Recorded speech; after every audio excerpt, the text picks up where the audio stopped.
Cyclones have arrived at Jack Trice Stadium looking to upset the nation's top-ranked team. Tonight from Ames, Iowa, college football on TBS Superstation, part of Big PlayStation Saturday, kicks off now. What does it take to be number one? Power. Passion. Tradition. #1 football team in the country. And number one. There is no room for second place. There is only one place in my game, and that's first place. Vince Lombardi.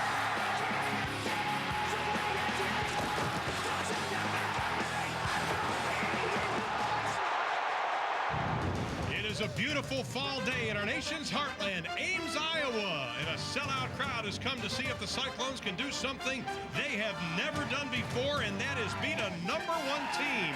Tonight at Jack Trice Stadium, it's the 72nd meeting between the top-ranked Oklahoma Sooners and the Cyclones of Iowa State. Hello again, everybody. Along with Charles Davis, I'm Ron Thulin. It has been a crazy year in college football. Already, 10 of the top 25 teams have fallen from the rankings and because of losses. Meanwhile, Oklahoma just keeps doing it with a Bob Stoops staple, and that is defense. And why not, considering his background as a top defensive coordinator at Kansas State and at Florida before he assumed the reins at Oklahoma. They come at you from a variety of angles with a tremendous group of athletes. The speed is incredible, and there are their rankings. 5th in the country in total defense. They've only allowed 13 points in the first half. Most of the points they've allowed in games have come in the fourth quarter and on special teams errors. And the linchpin of their defense is their All-American linebacker, Teddy Lehman. He wears number 11, but you'd swear there's 2 of him out there on the field when they're on defense because he's all over the field. Starts at weak side linebacker, can roll to the middle. As he goes, so goes the Sooners. Well, Charles, there's no question this is the fastest defense Oklahoma has ever fielded, and this is a defense that's so fast Iowa State hasn't faced this kind of speed yet, but they're going to do it with a redshirt freshman quarterback by the name of Austin Flynn. And he might need to change his name to Austin Powers, man of mystery, so they don't know whether he's going to run it or throw it. But if he does throw it tonight, he'll throw it to a trio of receivers, seniors that can make big plays for him. Lane Danielson is their key guy. He's their guy that's up for all Big 12, a former walk-on who's really made good. Lance Young is their deep threat, and Jack Whitver, he just keeps making plays. But they have to bring their game up a level tonight to help their young quarterback out. Well, Charles, Oklahoma has trailed in only one game. That was against UCLA, and it was only for a couple of minutes. You'd have to think that Iowa State cannot afford any early mistakes in this game. Yeah, so let's just go back to last year's game where Oklahoma scored 67 seconds into the game, put the first 35 points on the board en route to a 49-3 thrashing of Iowa State. That's all they have to do is repeat that performance. It won't be easy against the Cyclones, but for Oklahoma, disguise and attack. Disguise their secondary coverages and come with their rush. And Dan Cody, their defensive end, he has 4 sacks already, so he'll be eager to get after Austin Flynn tonight. Well, Ames, Iowa's been pretty kind to the Sooners. They've only lost here twice, the last coming in 1960. Now let's send it to our studios with Ernie Johnson and Brian Boswell. Yeah, let's do that. Studio A right here in Atlanta, Big PlayStation Saturday. And this is the Boz, former Oklahoma Sooner. And got the Sooners on TV, and I can already tell you're getting a little pregame pump. You're getting a little geeked up here. After those first 3 weeks of blowouts, I'm hoping for a good one tonight. You and countless viewers as well. Also, next week, huge game as Texas takes on Oklahoma. No, I'm not talking about that right now. Let's focus on Iowa State tonight, baby. Not looking at past this week. Can't look at Iowa State coming your way next here on TBS and in Ames, Iowa. Of course, the hype has begun, and these guys are pumped up trying to knock off the #1 team in the land. Once upon a time, Boz was in the midst of a situation like that. But these days, pregame, it's more like moments ago, just concerned about the hair sticking up just a hair. I needed a little bit of human looky. There it is. Thank you, baby. Oh, my. I didn't know they were going to include that. Don't try.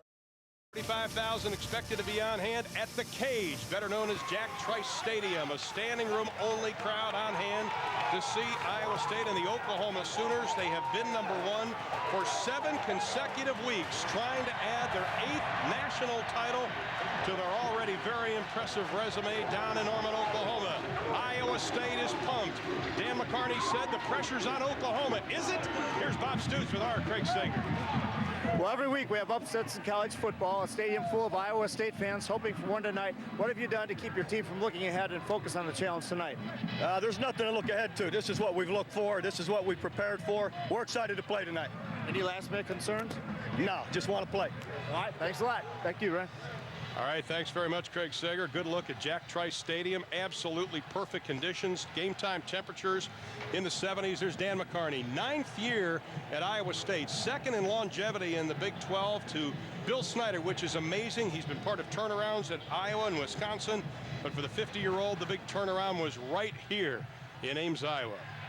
Speaking of the weather, Charles, I tell you, I've been coming here over 25 years. This is the most amazing October night I think we've ever had here. And didn't we spend all week as a group calling each other and saying, check the Weather Channel? I heard a high of 48 on Saturday. This is outstanding. Thank you, Ames, Iowa. I may have to move here. Absolutely beautiful place. Oklahoma has won the toss, and they have decided to defer the kick.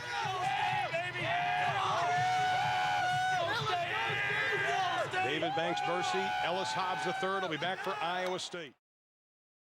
Oklahoma will kick off. Trey DeCarlo, the sophomore out of Carrollton, Texas, a suburb of Dallas. Iowa State, pretty good kickoff return team. They average about 20 yards a return. You've already seen some scores from today. A couple of upsets already in the books. How about Baylor beating Colorado? Iowa State would like to have something like that happen here tonight. And we are underway in Ames. 7 yards deep. Ellis Hobbs will take a seat, and Iowa State will begin 1st and 10 from their own 20-yard line. This Iowa State offense has been hurt by injuries. Expect this offense to pull everything out of the playbook tonight. Of course, they're led by Austin Flynn, the redshirt freshman from Deer Park, Texas. He leads all freshmen in the country in total offense. He's got some skills. He has some skills, and he has poise and maturity. That's what won him the job last spring. They said this is a guy who spent all of his redshirt year observing and absorbing the offense. That gave him a leg up on the other competitors. We'll go from the I formation, Wagner and Ryan Cook. Cook is the fullback. 2 wide receivers to the right, Lance Young and Lane Danielson. Flynn's first pass of the evening, steps up in the pocket, and he is going to be dropped at the line of scrimmage. And let's take a look at our U.S. Army of One starting lineups. The rest of the offense for Iowa State. The Cyclones have lost Hiawatha Rutland, their star running back, so Michael Wagner is going to have to pick up the slack. Look for Stevie Hicks, a young freshman, also to step in tonight. Good news for their offensive line. They get their best blocker back in senior Bob Montgomery at left guard. That's a plus for him, Charles. It is, because he helps the center, Luke Vandersanden, call all the line fronts and be able to help the blocking schemes. They'll call it 2nd down and 10. Whitaker and Danielson wide to the right. Flynn keeps it, pulls it down to the 25 to the 30. 1st down, Iowa State. Antonio Perkins coming up with Rodney Poole to make the stop. Oklahoma's defense, they have problems with quarterbacks that can run the football. Well, it's a nice call by Steve Brickey, the offensive coordinator, because in a 2nd and long situation early, after having already been sacked, they give Austin Flynn the opportunity to use his legs to get out of trouble. A planned quarterback draw, excellent job. There's Steve Brickey, the offensive coordinator, right there in the middle. And next to him is former Kansas head coach Terry Allen, so your left. 1st and 10 now, 3 wide receivers to the right. Wagner joins Flynn in the backfield. Oh, Austin Flynn is dumped back at the 21-yard line. Tommy Harris, the All-American out of Killeen, Texas, Ellison High School, with the sack, his 2nd of the year. Trying to set up a wide receiver screen to the top of your screen, but Tommy Harris was turned loose, which is amazing, because you know every offense goes into a game against Oklahoma saying we have to account for number 97. We must block him with 1, more likely with 2 people. That time no one blocked him, and you saw the result. Loss of 8 on the play. Again, they'll go from the I formation. Wagner and Stevie Hicks in the backfield. Danielson and Whitaker wide to the right. Oklahoma brings the blitz. Flynn pulls it down again. Gets up to the original line of scrimmage before Brandon Everidge comes up from that free safety spot, the senior out of Granger, Texas, to make the stop. Let's take a look at that Oklahoma defense, the fastest in Mike Stoops' history, and it starts up front with the man we just saw, Tommy Harris. He's finally healthy. Last year was a little dinged up. Linebacker Wayne Chambers. He has taken the place, of course, of the injured Lance Mitchell. He's a sophomore from Grandview, Missouri. And in the secondary, Derek Strait sets the tempo for this defense. 6 defensive backs on the field right now for Oklahoma. Going to get all their speed and athleticism on the field at the same time. 3rd down, we'll call it 10 and a half. He's got Takes some time, has to step back up, throws it into a crowd, incomplete. Intended for Jack Whitford, the senior out of Grinnell, Iowa. And the Iowa State Cyclones are going to have to kick it away, and this is where it gets dicey. All week we've been talking to Dan McCarney. Are you going to kick it away from Antonio Perkins, that man right there? Let's put it this way. The Iowa State punter better do it. Yeah, and what he says is he wants all punts between the numbers and the sideline, which doesn't give you a lot of yardage. That's about 7.5, 8 yards from the top of the numbers to the sideline. Let's see if he can place it there. And he does. Perkins is going to take it, and he's pushed out of bounds at about the 23-yard line. That's exactly what you want to do. Then we have a penalty flag for him. They took a great play and made it into a bad one. Excellent punt, pinned him to the sideline. Antonio Perkins, and then when Perkins was there, the guy wrestled him out of bounds too far. The official threw the flag. Dan McCarney saying, hey, that wasn't a real personal foul, but you know something? He's already on the sideline. Let it go. Take a look here, number 48 for the Iowa State Cyclones on the play. That's Pat Gurkis, a reserve linebacker, a little overzealous. Personal foul. Just the kicking team. Late hit out of bounds. 15-yard penalty. First down. That's a play you can't make when you're trying to upset the #1 team in the country. You just made a fantastic play with your punter. No return by Antonio Perkins, and you give it back. Give him 15 yards of field position. 48 yards on the punt, and the Oklahoma Sooners didn't have such great field position. Now they do. Hal Dowden, by the way, is our official. We have an excellent Big 12 crew here tonight. From the I formation, the Sooners on their first possession.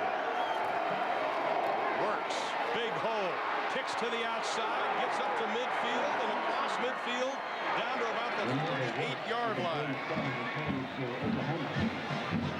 Now let's take a look at this Oklahoma offense. Now teams have loaded the box against them, but Jason White's take advantage of that to stretch the field, and this is probably the great story in college football, Jason White's comeback. Yeah, other than Neil Perry at San Jose State, the young man has come back with a prosthetic leg to play, but Jason White is on the field at all times, has a bigger influence on the game back after 2 major knee operations and back-to-back years. Incredible.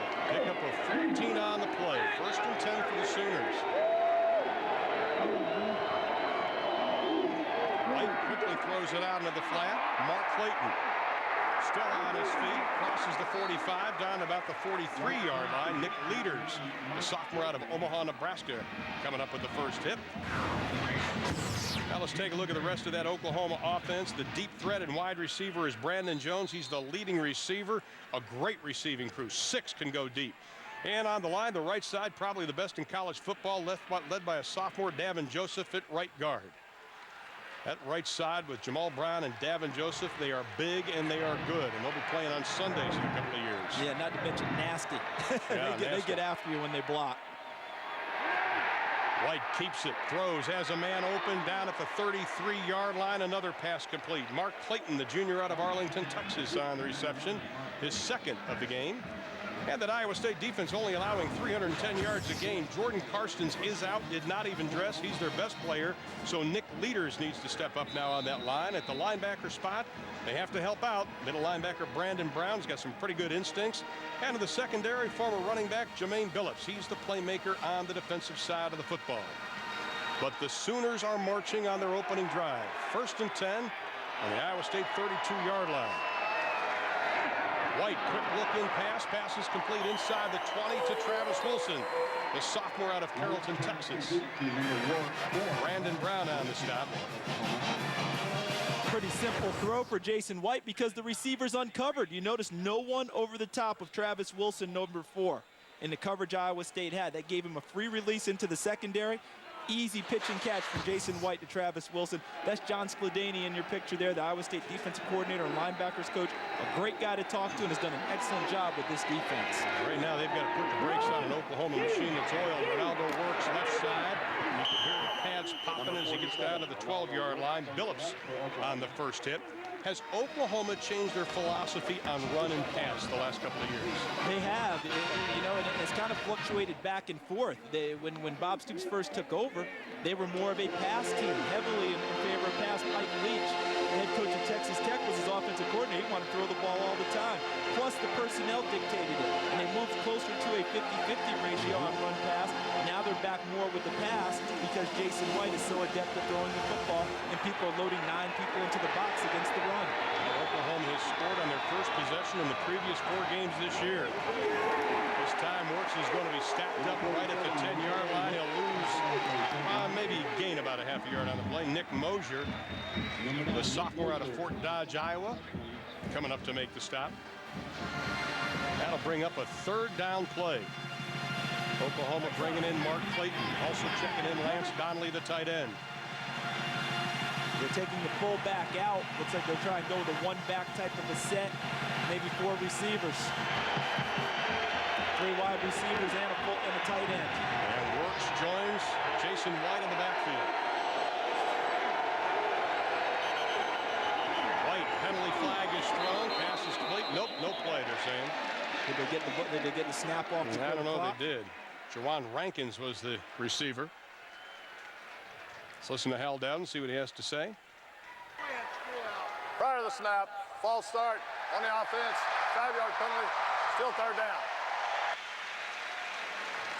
Good look at Bob Stoops. What a great job he has done for this team. Out of Youngstown, Ohio, comes from a coaching family. Played his football just about 2 hours or so away from Ames, Iowa, and Iowa City. Played for the Iowa Hawkeyes. Also coached a little bit there. Also played when Dan McCarney was on the Iowa coaching staff. Yeah, I was a redshirt freshman at Tennessee when we played Bob Stoops' Iowa Hawkeyes in the Peach Bowl. I never got on the field, but he was all over it. Now, this is the 7th play of the drive for the Sooners. 3rd down and 7. White's quick looking pass knocked away, incomplete. Brandon Jones could not pull it down, and the Sooners are going to have to try for a field goal. Ultimately, Iowa State may surrender 3 points, but right now, John Skladany has to be happy. Had them in a 3rd and short situation. It appeared Oklahoma would have a 1st down until they were hit with the illegal motion penalty, the illegal procedure, and now they have to try a field goal, and I think that would be a victory for Iowa State on the first possession of this game. 32-yard field goal for Trey DiCarlo. He was quite a surprise last year, his freshman season. Set a freshman record for kicking. This will be a 32-yarder. Snap is bobbled, but DiCarlo still able to get it up over the goalpost. So the Oklahoma Sooners make it 5 for 5 on their opening possessions in games this year. And Oklahoma leads 3-0 here in the first.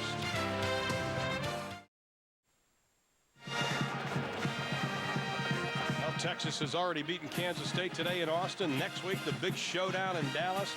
But right now, a little moral victory for Iowa State. They trail Oklahoma 3-0, holding the Sooners to a field goal. And it was just about 19 years ago, Jack Trice Stadium had the first night game, and it was Iowa State against Oklahoma. That was ranked number 1.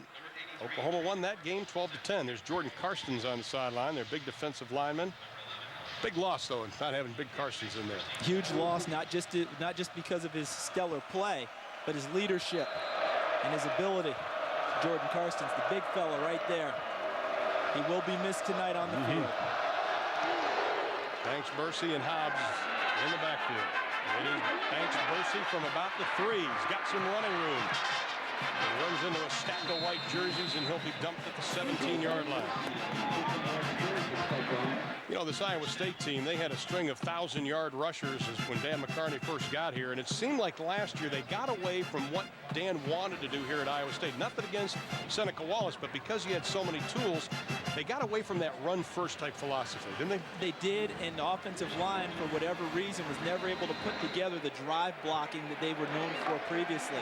Spending so much time having to protect Seneca, they lost a little bit of their edge and never developed a 1,000-yard back, although 2 backs combined did go over 1,000 yards for Iowa State. Well, Michael Wagner now goes in the I formation. We're seeing the different formations Iowa State's doing. Cook, the fullback, straight ahead. Penalty flag is thrown. Maybe gets back to the line of scrimmage.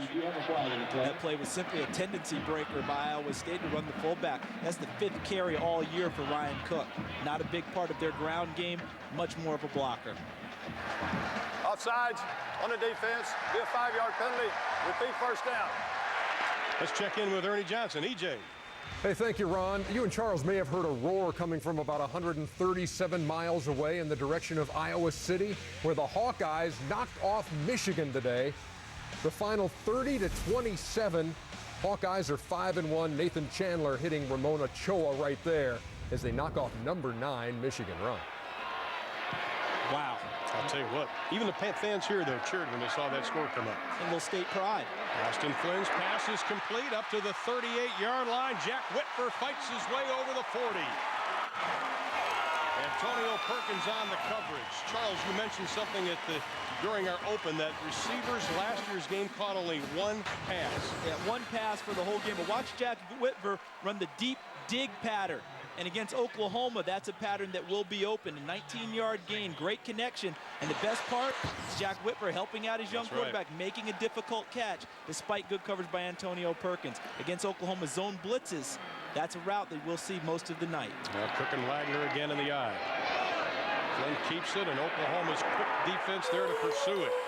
Coming up is Dan Cody, the sophomore out of Ada, Oklahoma. Here's a young man that was big last year, lost weight, got a little leaner, and the coaches love it. They said he's gotten quicker. Yeah, he's gotten quicker. His motor runs even higher than it did before. And the thing about playing against a team such as Oklahoma, with the speed they have on defense, you can go laterally if you want to, but you've got to get upfield quickly. Don't go very far, don't go very long, because they will run you down in a hurry, as we just saw Dan Cody do. I mean, you're having defensive linemen running backs and quarterbacks down. Yeah, I don't want to run sprints against any of those guys. No. All right? Yeah, that's right. Loss of 5 on the play. Danielson in motion. Flynn's got some time, rifles over the pass. That should be interference, and we're having flags coming everywhere. I don't think there's one official that didn't throw a flag on that. You know, Flynn's pass intended for Young. There's a flag on the play. Lance Young, the intended receiver. The reason I'm laughing is one guy made the call, and then everyone else said, okay, let me pile on with you. That's right. Be a spot foul, automatic first down. See Bob Stoops in our super shot. Let's take a look. Look like Brandon, was that Brandon Everidge, I believe, number 7. And then there's Derek Strait, number 2. Watch Everidge come at the same time. Yep, a little bit early getting there. Just about a half a beat early. Excellent call by the officials. But now you were a defensive back. Does that send a message to the wide receivers of Iowa State? Don't come here. We're going to take your head off. You try to send a message. I don't think that was enough of one yet. If you have the heart to play this game, as I know the Iowa State receivers do. But believe me, there will be more coming tonight. Austin Flynn out of Deer Park, Texas, a suburb of Houston. He kind of bobbled it and just... Yeah, he and Luke Vandersand in the center got their feet tangled up as he tried to pull away, taking the snap from center. Watch as he tries to make his getaway. Foot just got hooked by his centers. And since Vandersand weighs 305 pounds, his foot and ankle, they're going to win that battle. Okay? Yeah. How about this, though? These two guys, Vandersand and Austin Flynn, actually lived together this past summer. Well, obviously, they didn't play many games of Twister. No, they didn't. Because obviously, Flynn wouldn't be around to play now. He would have been all twisted up. Now, 2nd down and 13.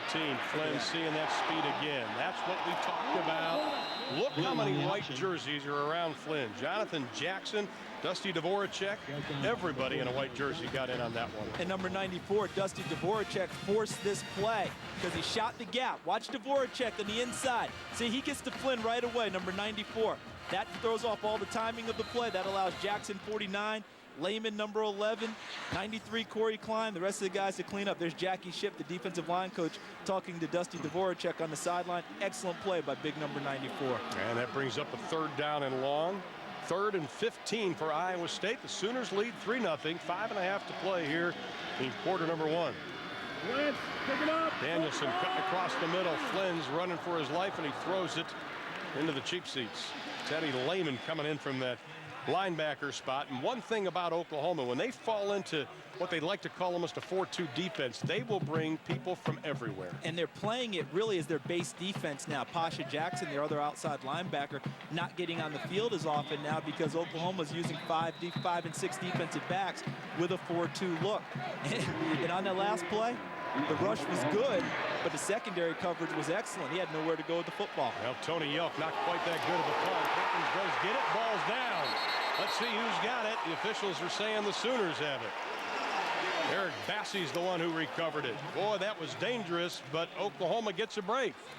5:14 to play in quarter number 1. We're in Ames, Iowa, where the top-ranked Oklahoma Sooners have the lead. Big 12 opener for the Oklahoma Sooners. They've never lost one. They lead here 3-0. There's Jason White. Great story with more on Jason. Here's Aaron Andrews. Well, Ron, in the next few weeks, the national media will be receiving a little something special in the mail. It's a postcard pushing the Heisman candidate, Jason White. Now, that's a lot like what USC did last year for Carson Palmer. That postcard reads, the White stuff. Jason White, 4-0 with 11 touchdowns so far this year. Ron and Charles, not a bad way to start off the Heisman campaign. Absolutely, Aaron, and what a great story. We'll be telling you more about this young man out of Tuttle, Oklahoma. Keep it on the ground. Work left side. We are seeing with Chuck Long a little more downhill running. Is that because they changed the blocking scheme last year? Well, what they did was they changed their blocking philosophy. Kevin Wilson came in as the run game coordinator, former offensive coordinator at Northwestern. And what he likes to do, and that's Chuck Long, the offensive coordinator. And what Kevin likes to do is get out and mash people. You know, be physical in the run game. And what they've also done this year, because Quentin Griffin's not around, more I formation runs with their tailbacks because they've run those plays better. Brandon Jones in motion. On second down, they keep it on the ground. Works. He is going to be hog-tied at about the 22-yard line. Brandon Brown, the junior out of Houston, Texas, Westfield High School on the stop. It's his second tackle tonight. Take a look at Brandon Brown, number 33, played strong side linebacker last year. Now he moves into the middle. See how he stays away from the fray? Able to run at an angle, staying inside out.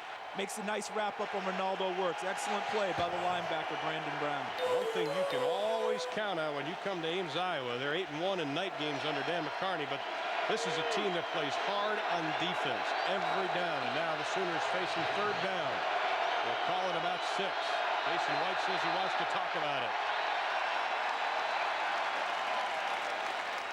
And with that, we'll step aside. 3:50 left to play in quarter number 1. The Oklahoma Sooners with the advantage.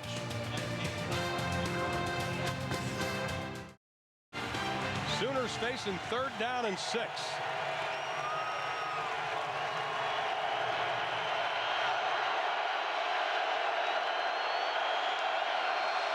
State only rushes 3.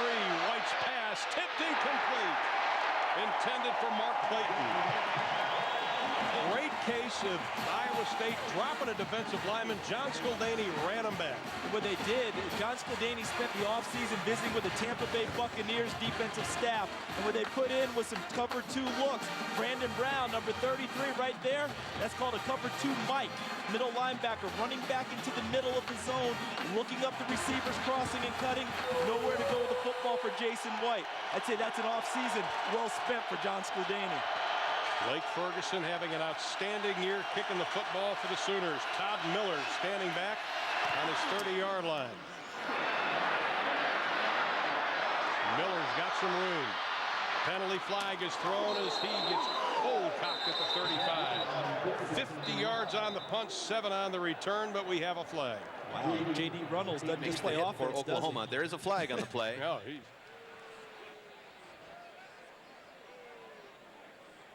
Holding on the return team. 10-yard penalty.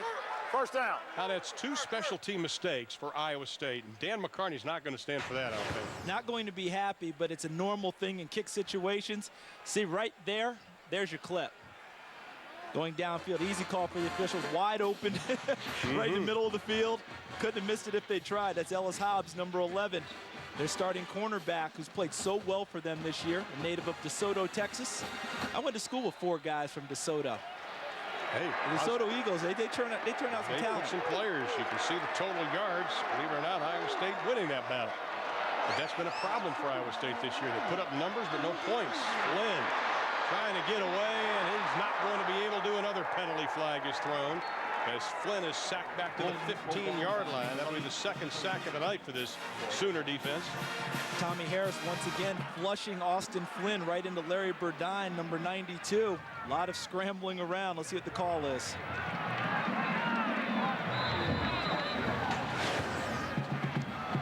Doesn't appear there's going to be a penalty, but look at watching the middle of your screen. Number 97 Harris, who was held the whole way, and he still flushed him. Burdine 92 before he was cleaned up at the end. Looked like number 8 Dante Nicholson cleaning it all up. Now they picked up the flag, no penalty. Loss of 10 on the play. Now State trying to get that running game going with Michael Wagner, but Derek Strait coming up to make the stop. They're so quick. That was their cornerback making a play on the line. And look at the Oklahoma defense, which has made its presence felt early in this ball game. Big hit on Austin Flynn. He tries to go down the line on option. Dan Cody matches him step for step.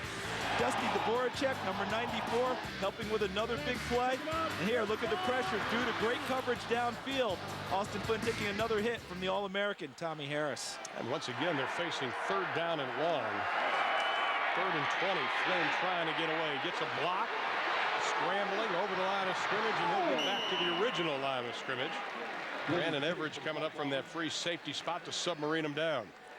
Well, Flynn's showing us some courage, at least. Well, he's showing us some moxie, and we heard all week when we were talking with different Iowa State people, observers of the program, that Austin Flynn, their quarterback, is mentally and physically tough, doesn't like to slide, doesn't like to go down, but he's learned early in this game against the #1 team in the country and one of the top-rated defenses in the nation, better to go down and slide and protect yourself so you'll be around the rest of the game.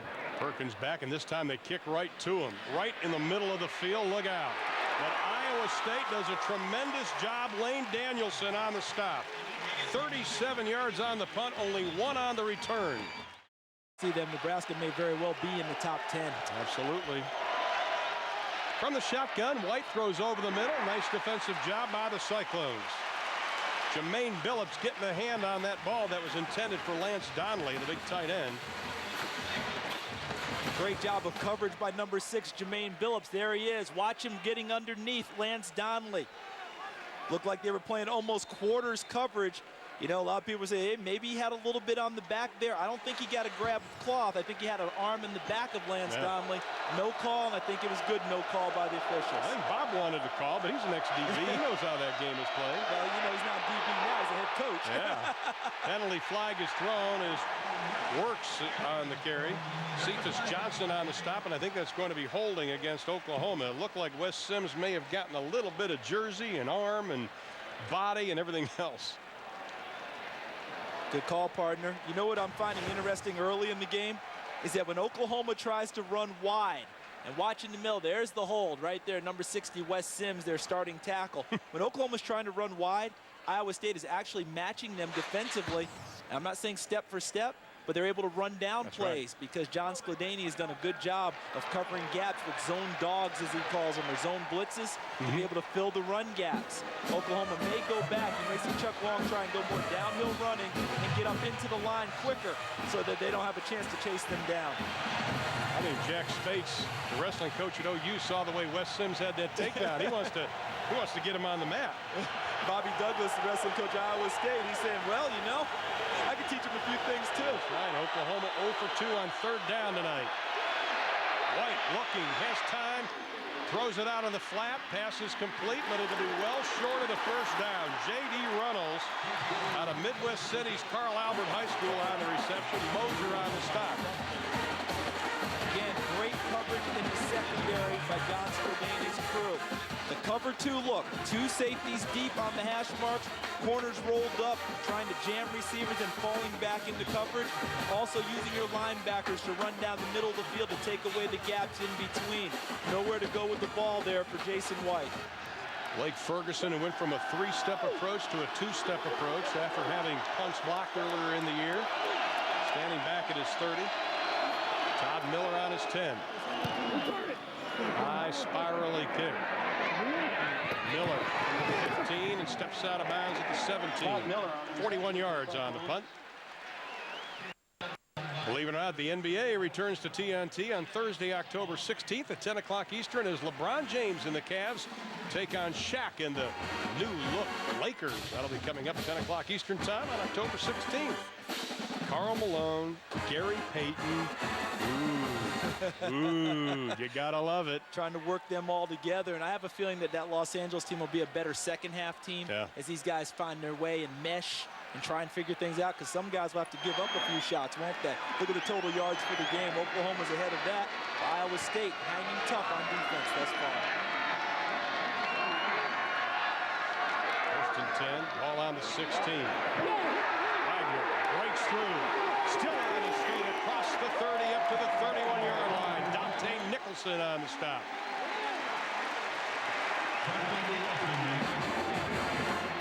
Something you don't see very often for Oklahoma. Number 7, Brandon Everidge. Look to the left of your screen. He's going to come up and try and make the tackle. Michael Wagner slips him and continues downfield before Dante Nicholson, number 8, makes the tackle.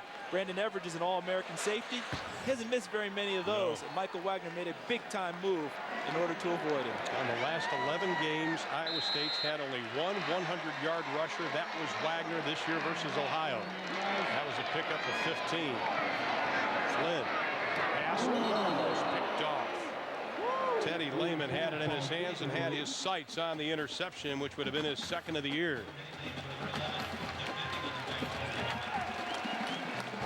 And that's going to end quarter number 1. But the Oklahoma Sooners, the number 1 team in the country, they've got their hands full after 15. Iowa State trails by 3 from Ames.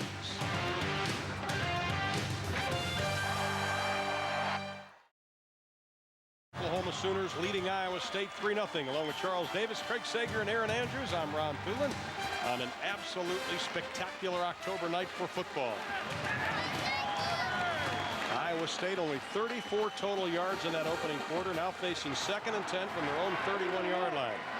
Sooners showing blitz, and here they come. Iowa State keeps it on the ground, crossing the 35 as Wagner, Dante Nicholson making the stop. Previous play, there's nearly an interception. Watch to the left of your screen. You're going to see Lane Danielson run in here and stop and get himself set up for a pass. And Austin Flynn thinks he's going to continue across against the coverage. Lane Danielson read the zone and set up for a pass right in the middle, just sat down on a route. Austin Flynn thought he's going to continue across the zone. A miscommunication. That's one they can't afford. Nearly disastrous. Now Oklahoma now in their dime package, 6 defensive backs. Flynn lofts the pass intended for Danielson, incomplete. Teddy Lehman was in on that, and they got all tangled up, didn't know where they were going.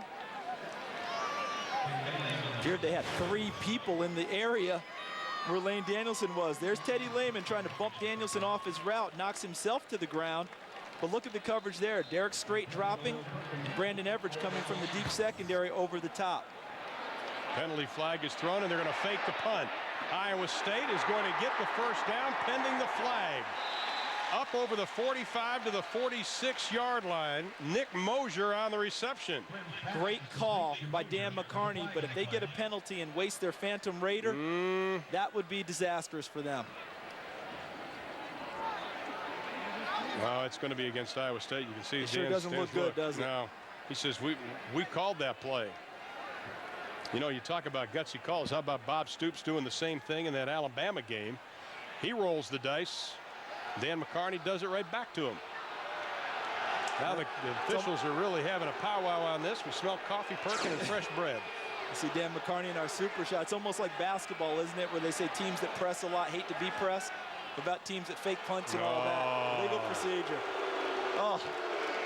I don't think they had enough guys on the line of scrimmage. No, and Dan's all the way out past the numbers to get an explanation on this one, because that's a play you can't run twice. The kicking team, only 6 men on the line. It'll be 4th down. Wow. Yeah, let's take a look at it. We'll count it. Let's see. 1, 2, 3, 4, 5. Up here at the top is 6. He needs 7 on the line. How about down the bottom down here? Down the bottom. See, right here on the bottom, he's off the line. Yeah. See where the ball is?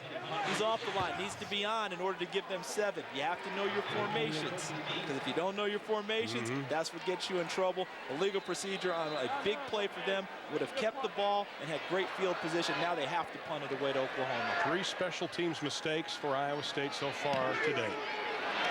This is a driving kick. Perkins between the numbers and the sideline, exactly what they wanted to do, and he is out of bounds at the 20-yard line. 49-yard kick.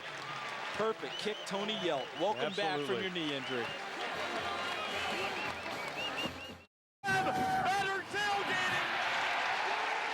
Well, while the fans are ranting, Oklahoma and Iowa State are playing on the field. I'm voting for Scott Newberry just because he had burgers. He had some good meat there. When you have food, I'm for you. You win with us. Kewan Jones, the sophomore out of Jenks, Oklahoma, on the carry. Pickup of 3 on the play. 13:34 to play here in quarter number 2. Sellout crowd on hand, Oklahoma and Iowa State. I have to give a lot of credit to Iowa State's defensive front right now without their big stud Jordan Karstens holding up in the run game against Oklahoma. Juwan Jones joining White in the backfield. White looking for the little slip screen to Jones. He's got running room over the 40 up to the 45-yard line. Joe Woodley coming up from the linebacker spot to make the stop, but not before Oklahoma shows a little speed. And this is a favorite play for the Sooners. Quentin Griffin ran it to perfection over the last few years. It's almost old-fashioned, isn't it? Or old school, as the fellows would say now, because so many teams are running wide receiver screens as a staple of their offense. You don't see it going to the backs with the same variety that you did previously. Penalty flag is thrown. Pass is complete to Lance Donnelly, the tight end, over the 30, down to the 28-yard line. But we have a penalty flag back at the 45. Get the sense Oklahoma's in attack mode. They're very quick to the line of scrimmage, in and out of the huddle right now. Very much so. Legal shift. And we'll bring it back. You know, Bob Stoops does not want to talk about the Texas game, and rightly so. We understand that. I mean, he's had a philosophy since he came to Oklahoma that you earn your stripes every week. Don't worry about the games down the road, and he learned that especially in the 2000 season. Illegal motion on the offense. The offense was not set. 5-yard penalty, still first down. It's a different call than he originally gave. He gave a legal shift early. Now it's just a legal motion, same thing. Here's Bob that doesn't want to talk about it, but as a former player, what's it like when you have a big game coming up next week? You can't help but know that it's on the schedule. The key is to show the maturity that your coach is exhibiting and put it on the back burners. He told Craig Sager tonight, no reason to look ahead. What's important is what's happening tonight. And that's his philosophy, and it works very well for him. First down and 15 for the Sooners. OU already 4 penalties tonight. Keep it on the ground with Jones. He cracks the 50 down to the 48-yard line. Number 20, Jones on the carry for Harold Oklahoma. Lewis and Jermaine Billups coming up to make the stop. Does Oklahoma have that breakaway threat in the backfield like they had with Quentin Griffin? Don't appear to thus far. These guys seem to be more workhorse-type guys. Ronaldo works and Juwan Jones. You get great blocking, they'll pop them for yardage into the secondary, such as Jones did there. But as far as a breakaway threat, nothing like Quentin Griffin. But still, very serviceable backs. And you notice there, I formation, running downhill, helmet on helmet, big gap for Juwan Jones. 16 plays the Sooners have run, 8 pass and 8 run. Their 9th run. Juwan Jones. You talk about the balance, and you mentioned it a little bit ago about Oklahoma's balance. Last year, this is how balanced this team got. Only 160 yards separated their running and passing numbers.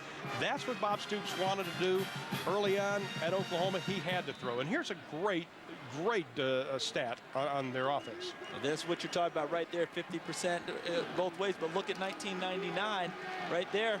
And then look at 2000 season, heavier on the pass. He needed better athletes in order to get his run game going. And as they've recruited, they've got them. Hey, if Mike Leach would still be offensive coordinator, it would be 80-20. Over the middle, pass is complete to Rankins. He's inside the 30 down to the 27-yard line. Did you say 80-20 for Leach? At least. It's really 90-10 because of the swing passes he throws out of the backfield. He counts those as runs. Take a look from Jason White's perspective. Play action out of the shotgun formation. Excellent pass protection by the line. Deep dig route. Deep crossing route for Juwan Rankins.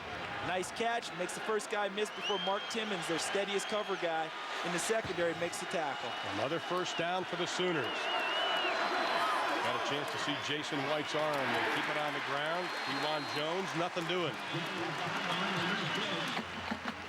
Just a reminder, SI.com is your source for scores and breaking sports news. You know, we saw that pass by Jason White, and we saw Matt Mock a few weeks ago for LSU. White's kind of the classic story. Here's a guy injured the last couple of years, but he became a better quarterback because of it. Yeah, couldn't use his legs to the same extent because they're worried about his knees. 2 back-to-back ACL surgeries, so he couldn't move around as much, but he got more proficient in the pocket, staying in. We saw that with Matt Mock of LSU with a bad foot all spring, and both guys have really benefited from that time. On 2nd and 12. White's pass complete down to the 17-yard line. Mark Clayton fights his way to the 15, his 3rd reception of the evening.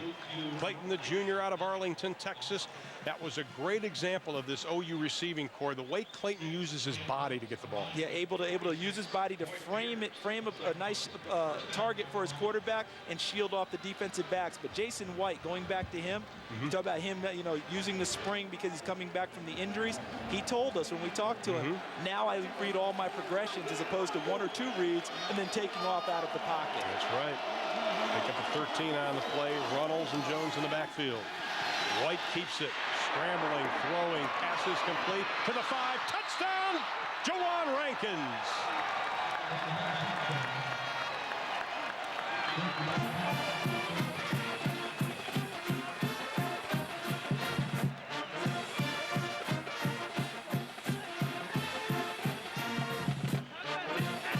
Jawan Rankins with a touchdown reception, his 3rd of the year. At the top of our broadcast, we talked about how Iowa State's receivers would have to make tough catches to help their quarterback. Here, Jawan Rankins makes a tough catch to help his quarterback.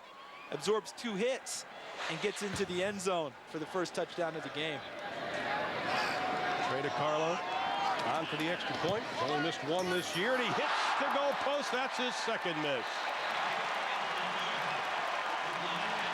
Well, the Iowa State Cyclones get a little bit of a break. Bob Stoops says that's all right. We get the pass. White to Rankins. Sooners lead 9-0.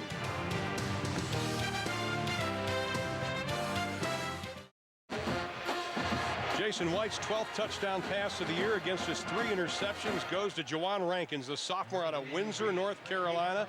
His first reception of his career at Oklahoma was also a touchdown catch. The Sooners lead 9-0. Took them 4:05 to go about 79 yards in 8 plays. Banks Mercy and Ellis Hobbs back to receive the kick. 9:53 left in the first half, and it's going to be a short kick. At about the 18-yard line, and they'll scamper up to the 22-yard line. Joe Woodley on the carry. Now it's time for the Best Buy Authority Report, and here's our resident authority, Charles Davis. Thank you, Ron. I appreciate that. Watch Jason White. He's the quarterback. He's going to come and sprint out to his left side and throw the ball downfield to Jawan Rankins. Now, what makes this play is a good catch by Rankins, but watch how Iowa State helps him. Nick Mosier right here is going to miss a tackle because he comes up and doesn't wrap up, just tries to body block him. Then Ellis Hobbs, number 11, did not break down into good tackling position. Rankins able to shake him also to get into the end zone. Austin Flynn just 1 of 6 throwing the ball. They're going to throw the little halfback pass wide open. It's Lance Young. He's got some running room inside the 40 down to the 38-yard line. Michael Wagner to Lance Young. Charles, you're laughing because we saw them practice this play on Thursday, and we turned to each other and said, man, we hope they don't run that. Yeah, because we didn't think Michael Wagner could get it downfield because he was shot putting it. We saw him on Thursday, and despite the pressure from Jonathan Jackson, number 49, he did get it downfield. Lance Young securing the catch and sprinting into the secondary. Another trick play for Iowa State. This one stands up. 39 yards on the reception. That just about doubled their total output in the first quarter and a half. Flynn keeps it. Dancing around inside the 35 down to the 32-yard line. Dusty Dvoracek, the junior out of Lake Dallas, Texas, on the stop. Like the play calling by Steve Brickey, the offensive coordinator. They go with the gadget play and then come right back with a zone play. Take a look here, Steve Brickey right there. He's probably off of his script by now. Scripts the first and second down plays early in the ball game. Right now he's getting into a nice rhythm play calling. Gadget play, come right back with a quick hitter inside with Austin Flynn. Well, we said they were going to have a few more gadget plays this week. We saw the fake punt. Penalty nullified that, and then we had this one. Brink and Kellogg, 2 tight ends in the lineup. It'll be Wagner right side, tries to get to the 30, and boy, he lowers his head but takes a wallop by Brandon Everidge. Teddy Lehman had the first hit. Yeah, he didn't make the play, but he forced it deeper. Teddy Lehman, number 11, because when he made the penetration into the backfield, he forced Wagner deeper and wider, which allowed the Oklahoma pursuit to get there and allow the big hit on the sideline. Well, coaches talk about having athletes on defense. The Sooners have athletes on defense. Everidge was a high school quarterback, 13-1 his senior year. Now he's a big hitter. Then you got Lehman, who's a track guy. Well, they have athletes on top of athletes, and then they'll bring a few more off the bench, too. 3rd and 2 for Iowa State. Sooners bring 8 in the box. keeping it on the ground inside the 30 down to the 29-yard line is Wagner. He may be close to our Home Depot 1st and 10 line. That's going to be very close. Very close. And Dan McCarney right now is making a decision in his mind. If it's 4th down, do we go for it? I think so. Playing #1 team in the country. You got a little momentum built up after a gadget play. Now's not the time to go turtle and duck your head into your shell. Now's the time to go for it. Well, you got Austin Flynn at 6'1", 186. You don't like him going over the top, and neither do most coaches. Just bury your head. If he sneaks it, get very low and just push forward. The numbers on 4th down for the Cyclones. He bobbled the snap. They didn't get it. Wagner didn't have a chance because the snap was bobbled, and Bob Stoops loves it. Timing was off. Oklahoma buried them in the middle of the line. You know, at that point, I think if you're going to go in the inside there, you just go ahead and take the snap. We talked about it before the play even started. Take the snap and burrow forward. There it is, Ron. You called it. Bobbled snap, throw off the timing. Saw Derek Strait, #2 from the backside. Wayne Chambers, #15. Tommy Harris, 97. Teddy Lehman, 11. Okay, all of them. Yeah, okay, they were all in the middle of the play, stacking it up. A wasted opportunity for the Iowa State Cyclones. When you use a gadget play, it's got to pay off the points. So they've used 2 gadget plays. Neither one of them have amounted to anything tonight. And that hurts. And Oklahoma quickly on the line. And look for Oklahoma to try and strike quickly now. Try and catch Iowa State unsettled here after the defensive stand. Sooners averaging better than 7 yards on 1st down. A little bit shorter this time as Kewan Jones on the carry. Mark Timmons coming up from that free safety spot, the senior out of Bradenton, Florida. This Oklahoma defensive or offensive line, this is a line we talked about how they kind of retooled it. People are saying, hey, you're not running the ball well this year, but people have been stacking 9 in the box against them, and this line is getting better as the weeks progress. Well, it's smart football to throw the ball when you have weapons to the outside and 9 people are in the box. You know, don't beat your head against a brick wall.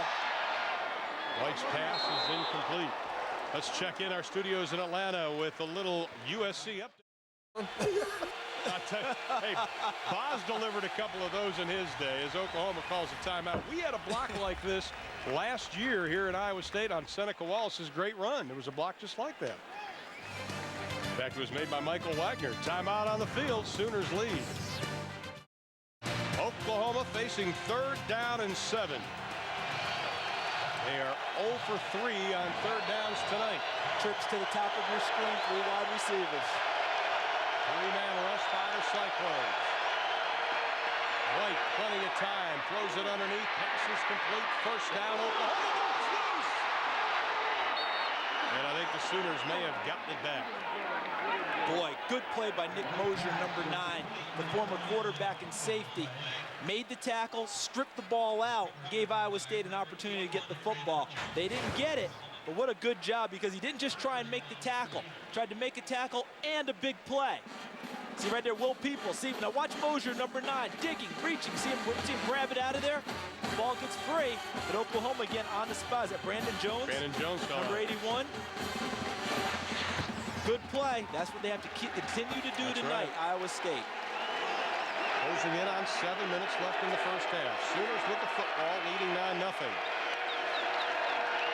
Keep it on the ground. Jones, left side, again, a gang tackle. What we're seeing here is Oklahoma, what they like to call attitude runs. Running when the other team knows you're going to run. They're ahead 9-0. Bob Stoops says, I like to think that, you know, I can call a smart football game and allow Chuck Long to do that also. Yeah, you're already ahead in the game. You don't have to always go up top and try and get big plays. Let's continue to work on it. We see the play selection tonight. Almost even. 12 rushes, 13 passes. Conley switches to the right side. Oklahoma's fumbled twice tonight, hadn't lost any. Little end around with Clayton. He's going to be stacked up right at the 50-yard line. Lost his helmet on the play. This telecast is a copyrighted presentation of Iowa State University, a member of the Big 12 Conference. It may not be reproduced or retransmitted in any form, and the accounts and descriptions of this game may not be disseminated without express written consent of the Iowa State University or the Big 12 Conference. I know one thing, #9, Nick Mosier, for Iowa State, doesn't have a lot of lead in his behind. All right, he's a little small for a linebacker, but he's playing a heck of a game thus far. 3rd down and 2 for Oklahoma. Iowa State brings 5. White's pass complete, dropped. Will Peoples tried to scoop it off the turf, couldn't do it. And another excellent defensive stand by this Cyclone defense. It appeared Will Peoples had walled off his coverage. Watch him at the top of the screen, just sits down on a smash route, but the ball's low, unable to hold it. If the ball had been a little bit higher, he would have had first down yardage. Blake Ferguson at his 35-yard line, Todd Miller at his 10. Good snap, driving kick, say goodbye to this one. Cyclones will take over first and 10, their own 20 after the 50-yard kick. Oklahoma #1, but they only lead. Dan McCarney has taken Iowa State to 3 straight bowls, and he says it's an honor to play a #1 team, but he also tried to keep his troops on an even keel this whole week during practice. Yeah, he and John Skladany, the defensive coordinator, corroborated their stories and said, hey, we've got to make sure we stand an even keel, not get too high. We have a lot of Big 12 season left, not put everything into one game. Plus, if you're too high and too emotional, you make more mistakes when you play. All right, let's play at a nice, even pace. And thus far tonight, John Skladany's defense has done it. Now it's up to Steve Bricky's offense to get some points on the board. Iowa State or Oklahoma sneaking up on the line of scrimmage. Flynn, 3-step drop, passes complete to Lance Young up to the 30-yard line. His second reception of the evening. And Iowa State dangerously close to that first and 10 line, as Jackie Stewart would say during Indy races. What a nice first down play, though. This allows Steve Bricky some latitude in his play calling on second and short. If he wants to take a shot at it deep, now's a good time. Flynn rolling, throwing, it's complete up to the 50, 40-yard line. Still on his feet, fumble! Oklahoma's got it. Inside the 40, down to the 38-yard line. Derek Strait coming up with a loose ball. Well, that's a case of you're not knowing who's standing behind you after you catch the ball. Well, you have to remember traffic. As we take a look, there's Steve Bricky, the offensive coordinator, with his head in his hand. The problem was great play by Whitver. Watch him coming from the outside to the inside. Makes the catch. He tries to get a little bit too much. Now you've got to get upfield, not continue cross field. And you know who made the play from the backside? Tommy Harris, the defensive tackle. That's one of the key traits of a great pass rushing team. You rush the passer. Once the ball's gone, you get back downfield in case you can make a play. There's a turnover situation for the year. That's why Oklahoma's defense is as stout as it is. Only second fumble loss this year, the 7th since 1997. White's going for the home run ball. Has Bradley. Did he get it? Touchdown, Oklahoma. How did Mark Timmons, number 18, the free safety, miss the ball? Just from the naked eye, I'll need to see a replay, obviously, but I thought he had a great chance for an interception coming from his free safety position. Well, I was one series too late on the home run ball, wasn't That's right. Chuck Long? But how many times have we seen it after a turnover? After a turnover, you go for it. Watch Jason White in the play. Look at the protection. No one near him. See Timmons on the play? He was just a count late. And Ellis Hobbs, number 11, Bradley got behind him. Great concentration by Bradley for another touchdown for Oklahoma. Mark Bradley's first touchdown reception. DeCarlo missed his last extra point. This one is right down the middle. Mark Bradley, the junior from Pine Bluff, Arkansas, with his first touchdown reception, and Oklahoma has stretched their lead to 16-0. Jason White with another touchdown pass, and the Sooners lead 16-0, 4:33 left to play here in the opening half. White's strong suit is throwing the long ball. Yeah, they told us that when we had meetings with them. You see it on film when you watch them play. And immediately after the turnover, Chuck Long, the offensive coordinator, dials it up. He's done that a couple times this year, trying to strike quickly after a turnover or a key play. And it worked very successfully for the Oklahoma Sooners. You know, John Skladany, the #1 key for his defense was avoid bombs. Boom. Tried to keep him out of big plays. It worked very well all the way up to the 4:33 mark of the second quarter. But overall, his defense has played well tonight. The offense has to give them some help. 8 yards deep. Iowa State's not going anywhere. Jason White who is the #1 person in pass efficiency in Oklahoma history, is having a great night. Able to sit in the pocket. Look at the time he's getting from his offensive line. His receivers helping him with tough catches. Here's Jawan Rankins avoiding 2 tackles and getting into the end zone. And what we just saw, the home run toss to Mark Bradley, the son of Danley Bradley, a former Oklahoma quarterback. He won a few games. And he was pretty darn good too, running the option and running their full offensive package. Iowa State will take over, going up against an Oklahoma defense that has only given up 13 points in the first half this year, 10 of those coming against UCLA in the opening quarter. Austin Flynn tries to keep it up over the 25-yard line. Nicholson on the stop. Just a reminder to stick around for our Chili's halftime report. Ernie Johnson, Brian Bosworth will catch you up on all of today's action, including Kansas State and Texas, the big battle in Austin, and how about Iowa upsetting Michigan today. And of course, Boz is smiling so much right now, he doesn't have enough Kleenexes to wipe it off. Wasn't that it? Something like that? He said he needs more 1 Kleenex to wipe off that after the big hit. We were close. Boz dealt out a lot of Kleenex shots in his time, didn't he? Slobber knockers. Kicking Wagner in the backfield, and they'll try Michael Wagner. Nothing doing. That's called a hit. Dan Cody, the sophomore out of Ada, Oklahoma, lowered the boom on him. Now isn't Jim Ross the big wrestling guy, a big Oklahoma fan? He's going to love this. Watch this takedown by Dan Cody, number 80. He missed him initially, and then with one hand on the back, pulls him back into the fray. I think you thought you were going somewhere. I think not. And he was the surprise of the team last year. Had a couple of concussions. They weren't sure how much he's going to be able to play, and he has stepped it up about 4 or 5 notches. Well, he's playing at an All-American level right now. He didn't get the publicity in preseason, but he's deserving of that type of recognition now. 3rd and 7. The pass from Flynn intended for Lane Danielson, incomplete. Dante Nicholson on the coverage. And we saw Oklahoma that time pressing their corners. And I tell you, Flynn didn't have a whole lot to shoot for. No, and that was a strong safety running with Lane Danielson, the top receiver for Iowa State, running inside of him. Dante Nicholson weighing 210, 215 pounds, running step for step with what you would think would be a fleeter wide receiver in Lane Danielson. Not on that play. Well, they have kicked to Antonio Perkins tonight, but they've done a great job on coverage and also using the sideline as their 12th man. Yeah, I would think to the top of your screen, to the left of your screen is where he wants to go based on where the gunners are. Tony Yelk tries to angle it to the left side. And it goes out of bounds, but that's a good kick if you're Iowa State. Now the reality right now for Austin Flynn is that he can't get anything going offensively. Iowa State only with 109 yards in this opening half. We have 3:03 to play in the first 30 minutes. And now Oklahoma takes over, 1st and 10. Their own 37-yard line from the shotgun.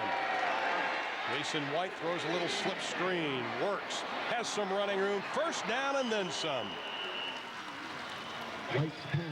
Jermaine Billups coming up to make the stop. Once again, you talked about Chuck Long, the former Iowa quarterback, finished 2nd in the closest Heisman vote ever with his play calling, and perfect play call by Long. He's in a nice rhythm now because they've established the line of scrimmage well enough with their running game. It's not spectacular, but well enough that they're able to do it. These are ladybugs, by the way. You know, not really a great shot there. That's him, Chuck Long. All right, he and the Ladybugs are collaborating for a pretty good offensively game tonight. Works, tries to get up to the 40-yard line, and he'll be close. Pickup of about 6 on the play as the clock clicks inside of 2.5 in the first half. You know, I'm struck by the play calling, and they're trying to get downfield with more passes. It smacks of Steve Spurrier. That's right. Offensive scheme. You know, Bob Stoops was the Steve Spurrier as a defensive coordinator, and you hear him talk about ball plays now. Never heard ball plays at the University of Oklahoma until the Steve Spurrier influence kicked in. And Steve's son, of course, was on the staff in the early years of Bob Stoops. They keep it on the ground. Works, is able to cross the 35-yard line, gets down to about the 34. Brandon Brown on the stop. But that's what good coaches do. You talked about John Scaldani going to Tampa Bay and picking up a little bit of them. Yep. And you have Bob Stoops picking up some ball plays. And when we talk ball plays, what we're saying are just plays. That's how Steve Spurrier described them. And Bob Stoops, he's the HBC, which means head ball coach. All right, not head coach. He's HBC. Spurrierisms. White throws in the flat, passes complete, caught at the 28-yard line by Will Peoples, his 2nd reception of the evening. Peoples, the junior out of Humboldt, Texas, which is just outside of Houston. You know, and this is another ball play. And when we talk about ball plays, there's also a philosophy. Being able to run the football well. Florida's best teams always had 1,000-yard runners. Remember Fred Taylor? That's right. All right. So you're always able to run the football and strike downfield in the vertical passing game. And that's what Oklahoma's been working on all year. He's trying to put his name in the Heisman Trophy race. Little dump pass inside the 15 down to the 13-yard line. It is Ronaldo Works, Jermaine Phillips on the stop. This Oklahoma team not only has 6 excellent receivers, but their backs can catch the ball and get those yards after catch. And coming into the ball game, Ronaldo Works had 3 catches, Kewan Jones 7, but their big guy catching the ball, even though he only had 5 catches, they always talk about J.D. Runnels, their fullback, as a guy. And tonight, he hasn't been one of those pass receivers, been the other backs. Nice to have a plethora of weapons, isn't it? Inside of a minute, Charles, here in quarter number 2, a methodical drive by the Sooners, already leading 16-0. 6th play of this drive. White looks left, throws right. Pass is complete, top of the screen to Clayton, and he is dropped at the 10-yard line, stretches over to the 9. Mark Timmons on the stop, and we have a penalty flag thrown. Yeah. Clayton, oh boy, you can see the body language there. Bubble screen. I think they called a wide receiver an illegal blocker, a hold out wide, trying to aid his teammate. Using both wide receivers to block downfield and throw the screen to the 3rd receiver. Illegal block in the back, above the waist, 10-yard penalty against the offense. Repeat first down. You know, Bob Stoops was not sure if he'd ever get Jason White back after the 2 torn ACLs, but this young man out of Tuttle, Oklahoma, and that's a city, by the way, that took it very hard when he blew out his knee last year. But here's a guy that was supposedly locked in a quarterback battle, but this summer they said, no, he's our quarterback, period, and he is having an outstanding year. Straight drop, slips a little bit, looks over the middle, has a man, touchdown, Oklahoma, Mark Clayton.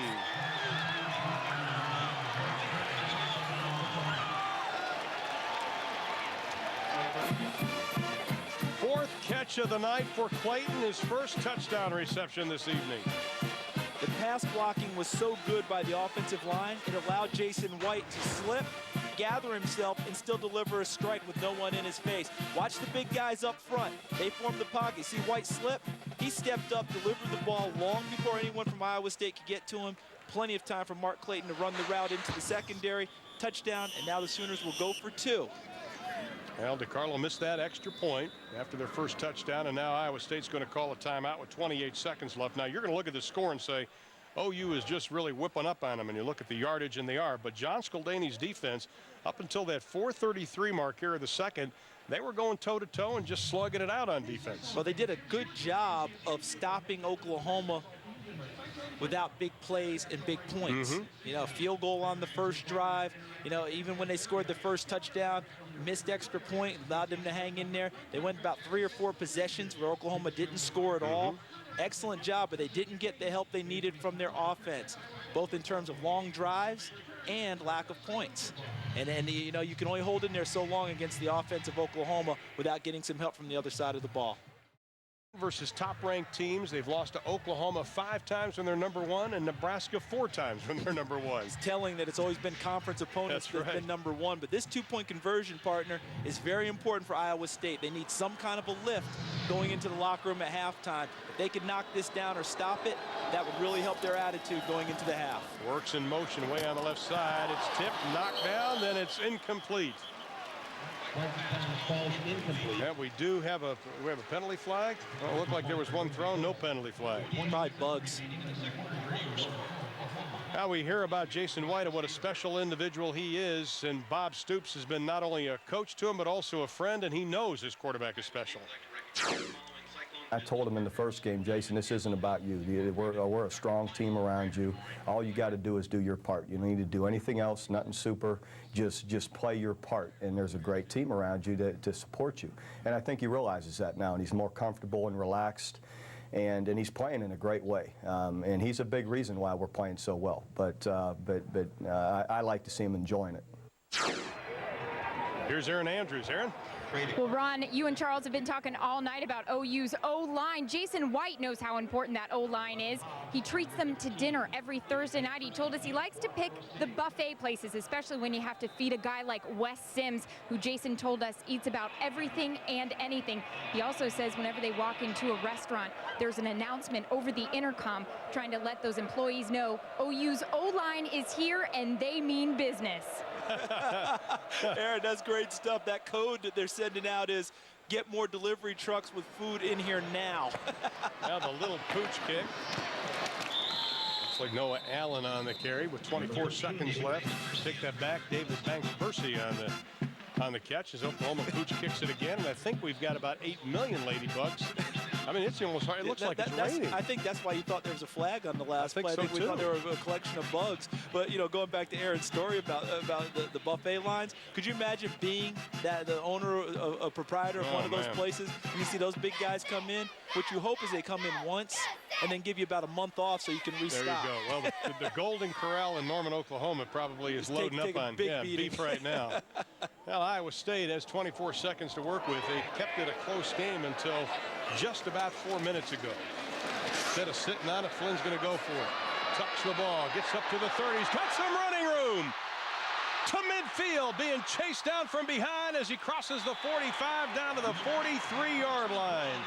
Dante Nicholson putting on the afterburners. And they get the timeout essentially because you have to move the chains for the first down, but they're going to go ahead and take a full one. You often hear about using misdirection against a team with a lot of speed. This wasn't a called misdirection play, but cutting back against the grain was Austin Flynn, number 8. And he used his speed to get into the secondary before Dante Nicholson ran him down from behind. A huge play for Iowa State. This gives Steve Brickey a few options as the offensive coordinator. If they got nothing on the first down, you probably take a knee and go into the locker room. There's Austin Flynn's numbers in the first half. Hasn't had much time to throw the ball, but that last sprint really boosted up his rushing numbers. Well, Austin Flynn, the son of 2 coaches, his mom and dad both coaches. His mom's been the one that is really the critiquer of the family, shall we say, and he spoke very highly of her mom. Don't worry about it. But here's a young man that was wanted to be a leader as a quarterback. In fact, so much that his freshman year of high school, he took a class called Team Leadership. He said it changed his life. And coming in as a redshirt quarterback and a freshman is not an easy chore to lead a Big 12 team. Yeah, he learned about leadership techniques and philosophies and the makeup of great leaders, as well as public speaking, being able to talk to groups and how you do it, and that allowed him to mature quickly. His parents, Harold and Rita, are both middle school coaches. And you're right about he said mom's the one who, Dad always says, hey, you know, not a bad game, son, here's a lifesaver. Mom's like, listen, you missed 3 open receivers. What's going on? Well, Austin Flynn has 13 seconds to work with. Sooners on the blitz with 6. Coming from the backside, Flynn is going to be ducked back at the 49-yard line. Dusty Dvoracek, we've called his name a ton tonight. And Iowa State will burn their final timeout with 4 ticks left on the clock. And I like that, too. No sense going into the locker room when you still have a timeout left. Right. And the ball's at midfield. You might as well take a shot at a Hail Mary down in the end zone. Try and get some points before the half's over. Good job by Dan McCarney and his offensive crew. It's not like they're green stamps. You can turn it in for a toaster, no, you know? You can't carry it over to the second half at all. USA Today is the place for a comprehensive look at sports. Get all the latest scores, stats, standings, and game recaps to keep you up to date with your favorite teams and players. Only in USA Today. Dan McCarney knew that it would be an uphill battle tonight. He had a great deal of respect for the Oklahoma Sooners, but he knew his team would come out scratching and clawing. They've done just that. But sometimes you just get knocked around because you're just not as physical as the other team. And you can see the numbers. Last time they beat a high-ranked opponent was 11 years ago, and that was the Cornhuskers. Yeah, and they tied what, number 5 Oklahoma in 1981 in Norman. So Iowa State's always had trouble with those types of teams. But, you know, it's funny, we show those numbers. Who hasn't? When you're talking about an Oklahoma and a Nebraska, everyone had trouble with those teams. That's not unusual. Now here if you're Iowa State, you want max protect. Get your receivers downfield. You'll probably face a 3-man rush from Oklahoma. The last thing you want to do here is take a sack. Give Austin Flynn a chance to fling it as deep as he possibly can and make a play. Final 4 seconds of the opening half. Flynn seeing a blitz, throwing this prayer up. He's got 3 red jerseys and a bunch of white, and that could have been a penalty. And it is caught down at the 12-yard line, but time will run out. Lane Danielson with the circus catch, and Austin Flynn took a hit when he let it go.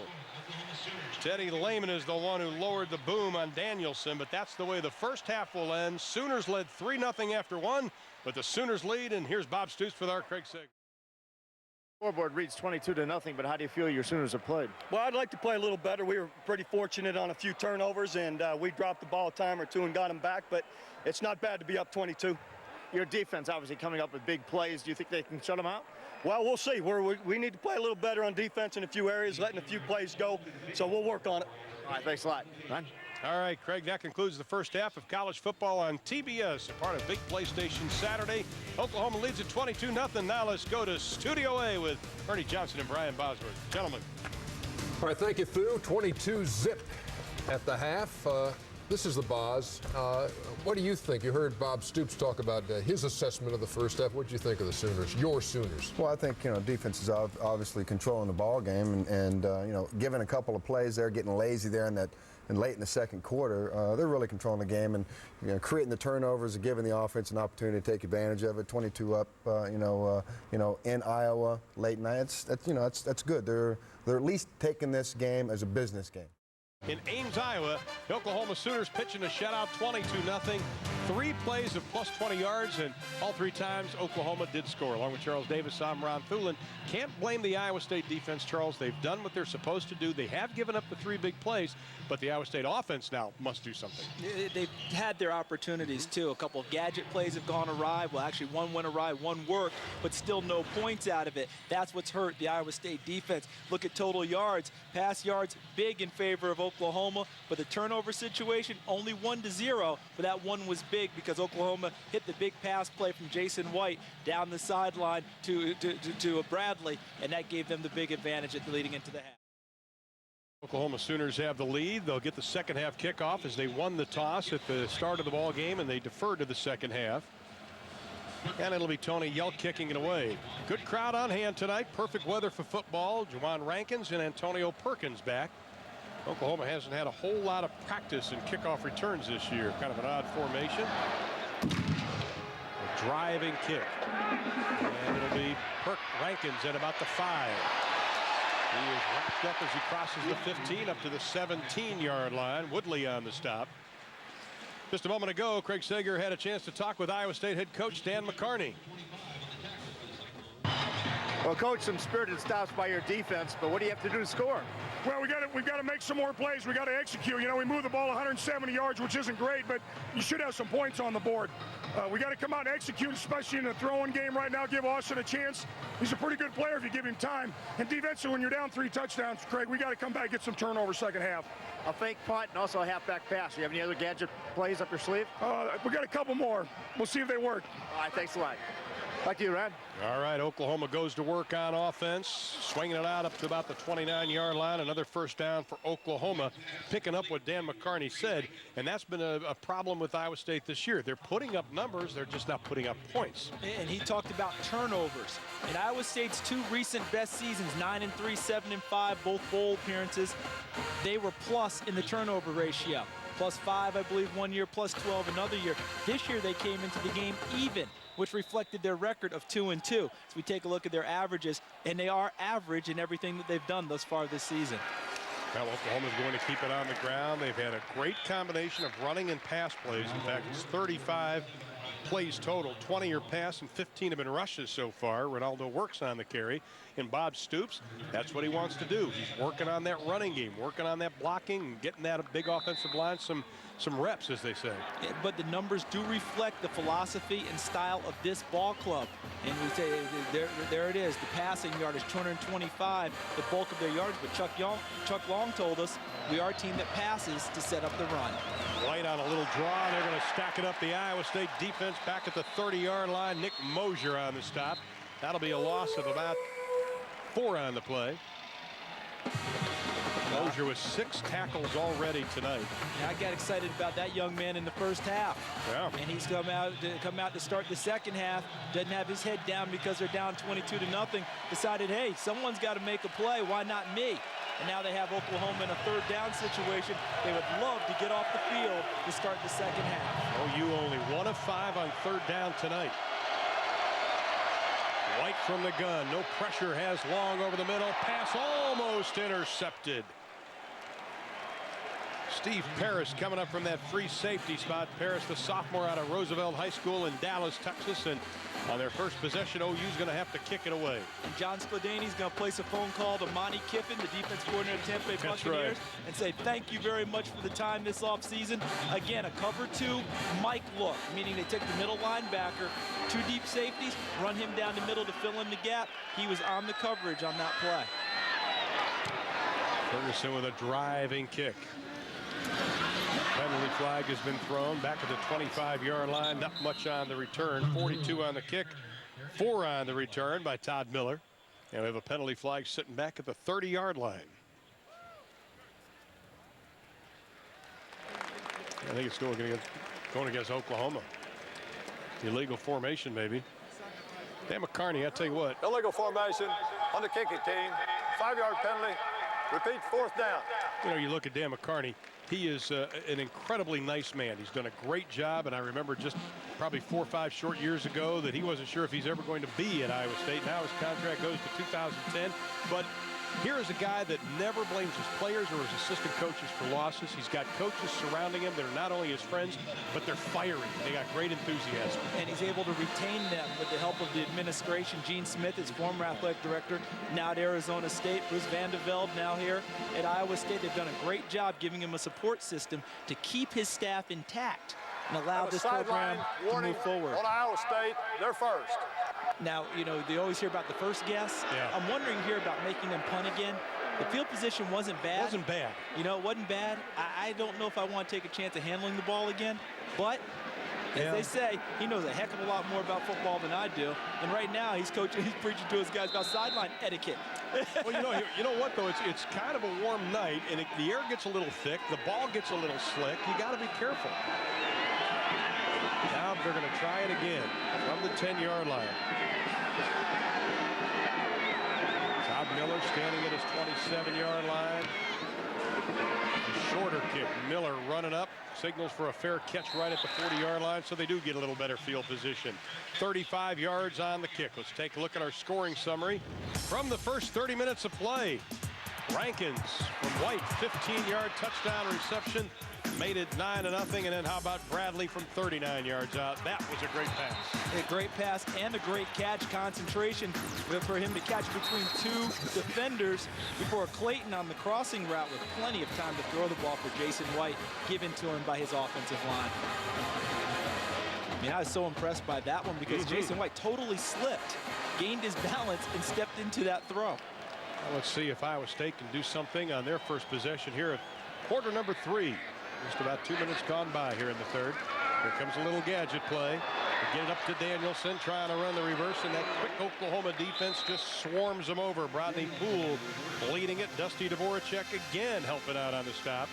I tell you, this Dvoracek, he had first 2 years, he had no starts. Now his 5th start. He is everywhere. Great play, but watch this guy, Jonathan Jackson, number 49. He's a BCR player on this play. That's bootleg, cutback, reverse responsibility. See how he got as deep as Lane Danielson? Forced the play inside. That allowed Brodney Poole and Dusty Dvoracek and Derek Strait to come over and make the tackle. You know, you mentioned Jackson. The coaches told us he's a student of the game. He loves watching film. Pick that one out, but keep it on the ground. Straight ahead running up over the 40, close to the 45-yard line. It's Michael Wagner. Nicholson on the stop. Now, they wanted to try to run the ball against this Oklahoma defense, which is so difficult. Not too many people have been able to do it. It's a good run by Michael Wagner. Didn't go laterally, jammed it inside. And you talk about them trying to run the ball. Only 23 yards out of their starting tailback. Young has 2 receptions for 48. And Dan McCarney said it best. Austin Flynn's a good quarterback, but we have to give him time to throw the football. And he hasn't had that so far tonight. Well, you see the Sooners showing about 7 on the line. They bring 5. Flynn looking, has a little bit of time down the sideline, has a man intercepted. Underthrew his receiver, and Brodney Poole was there for his 2nd interception of the year. As nice as the interception was by Poole, you nailed it. The ball was underthrown. On this route, he has the receiver on the sideline going down it. The ball has to have more air under it and give him an opportunity. That was number 82, Lane Danielson, who had to try and come back for the ball. Great interception by Brodney Poole, but Austin Flynn will learn as he gains more experience. More air under the ball, give him a chance on the sideline. That ball was thrown on a line with no loft. Well, since Bob Stoops took over, the Oklahoma Sooners have had at least 88 interceptions. That's the best in the NCAA. That showed it there. Now Iowa State, a little confusion on defense. Is White quickly in the shotgun, Donnelly in motion. Little play action, throws out in the flat to Donnelly. Lowers his shoulder, gets up close to the first down line. Mark Timmons tried to put a body on him. Almost like a line out of Top Gun. You know, when they're up in the air and they're going through their dog fights. Yeah. Multiple missiles, multiple bogeys, right? Yep. Well, that's what Oklahoma was. Multiple on that play. Donnelly, starting on one side, 4 receivers, motioning back against it, running flow towards the wide side, coming back short side with Donnelly going against the wash to catch the pass. And that tight end is a work in progress for this Oklahoma team. Now, you know, it's not Trent Smith. No, it isn't. They keep it on the ground. Running room galore, and Ronaldo Works being pulled down by Mark Timmons, but not before he gets close to the 45-yard line. Yeah, you mentioned the tight end. You know, that's what you're looking at there, is you're trying to see, you know, how you can get him more involved, even though he's not a great pass catcher. Look at all the numbers tonight. White, 236 passing. Works 50 yards running the ball. Clayton has had a big night catching the football, maximizing his 4 receptions. But, you know, they're trying to find that one guy to be the tight end. Kevin Sumlin, their new tight ends coach, said, hey, I'm going to keep him it out till someone establishes himself. Well, Donnelly and Moses, both pretty good players. 3rd down and a yard. White plenty of time. Has a man streaking down the left sideline. Should have been intercepted. Incomplete. Iowa State has dropped 5 interceptions already this year, and Timmons makes it 6. You have to come up with a play when you get a chance. A lost opportunity is never regained. That was beaten into me as a player. Watch as he looks downfield looking for Rankins, and actually he had a receiver underneath wide open in Lance Donnelly, the tight end, and he tried to go for the big strike. Jason White, very fortunate that Mark Timmons did not come down with this interception. 2nd down and 10. Clayton in motion. White fakes right, looks for a little wide receiver screen, gets it over to Will Peoples. He has some running room inside the 25. Look out! Touchdown, Oklahoma!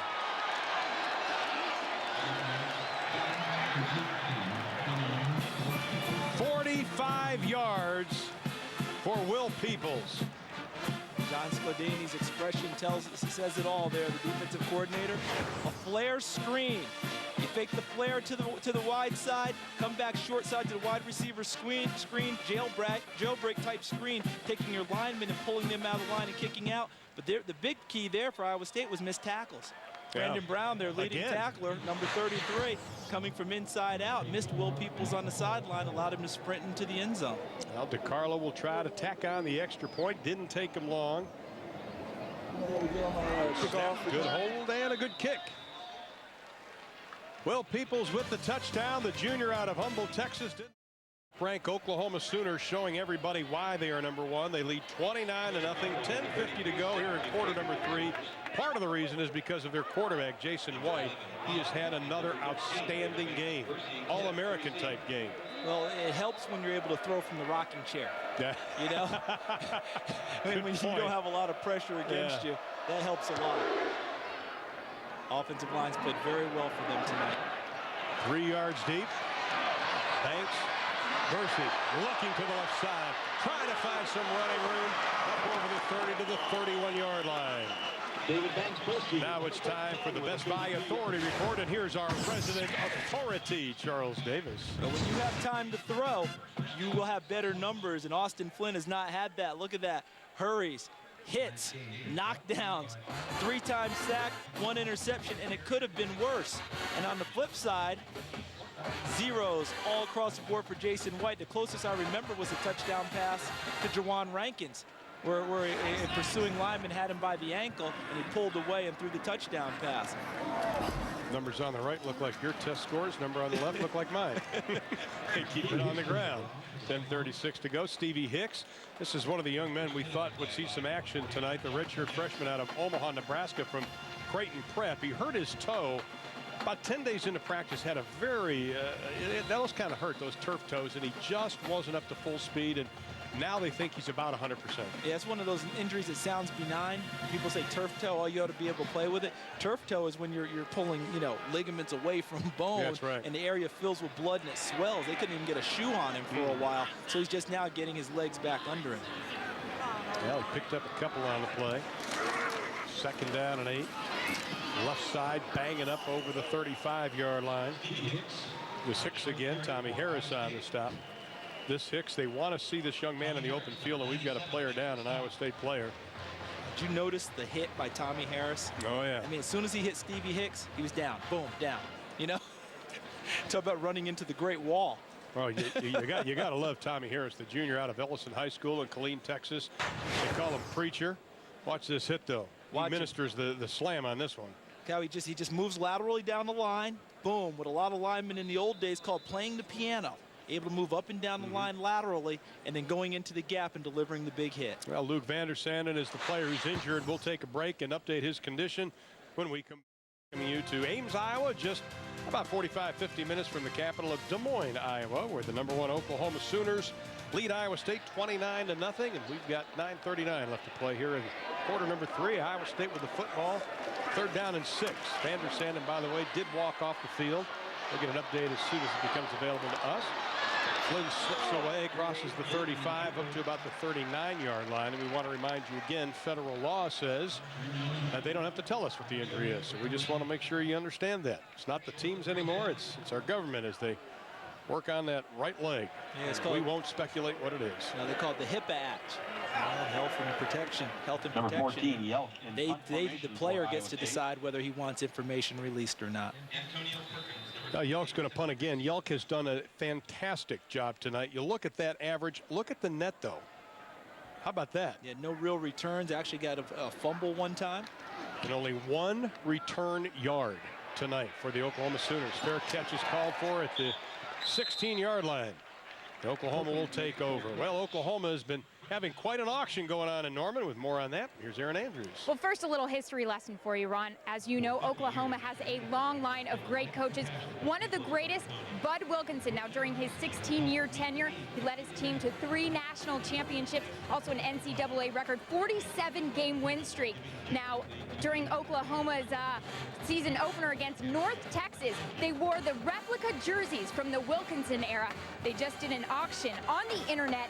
They raised over $30,000. Now that money went to a fund to post-grad scholarships for OU athletes. Guys, by the way, Tommy Harris's jersey raised the most money, $1,700. I'll tell you what. Wow. Why did they put Boz's jersey in? Wow. Well, they may have, but Tommy plays now. Yeah, but throw Boz in. You know, if Boz's went. Okay, you know, you can't put him in with the same guys now because that just skew the whole money thing. Because, you know, Boz is, that'd cause a riot. You know, as people are trying to get to that jersey, the money go way high. But there's the big fella, Tommy Harris, and he's played as befits a jersey going for $1,700 tonight. I'll tell you, he's up for the Lombardi, the Nagurski, and the Outland Trophy. He might win all 3. Jason White throwing in the flat passes, complete to Peoples up over the 25 to the 27-yard line.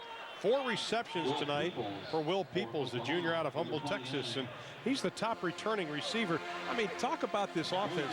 Here you lose your top receivers, your top runners, and you're still putting points on the board, and you got guys like Peoples and Jones and Bradley and Clayton. That's called reloading. Yeah, that's the product, an example of a mature program where you continue to recruit and fill in the gaps behind people so you're always ready to go. That way you're not using excuses. Look at Lance Mitchell, their starting linebacker who went out. No excuses. Put Wayne Chambers in. Let's continue to play. They're down in a single yard. They go right up over the middle, up to the 30-yard line as Kewan Jones, and he gets the first down. Jermaine Billups keeps him from getting any more. First down. And the Sooners continue to march as we're inside of 8 minutes here in quarter number 3. You just talked about Will Peoples. We saw him make a great leaping touchdown catch last year against South Florida. But just hearing his name and the report Aaron gave us about Tommy Harris's jersey, does that make Tommy Harris the people's choice? I'd say he is. He's my people's choice award. Taking Will's name away from him? Hey, any defensive lineman that sings the national anthem's all right in my book, what Tommy Harris did. And who's going to stop him if he sings poorly? That's right. I'm not going to say anything. On 1st and 10 from the 30, Mark Clayton pays for the reception. Got a little sandwich in on that one, but Clayton another reception, the junior out of Arlington, Texas. Well, this is why Jason White can have such a rhythm too, because even if he doesn't throw a perfect ball, chances are his receivers are going to come down with it. We talked about this at the beginning of the game tonight about Iowa State's receivers. They had to make difficult catches to help their quarterback.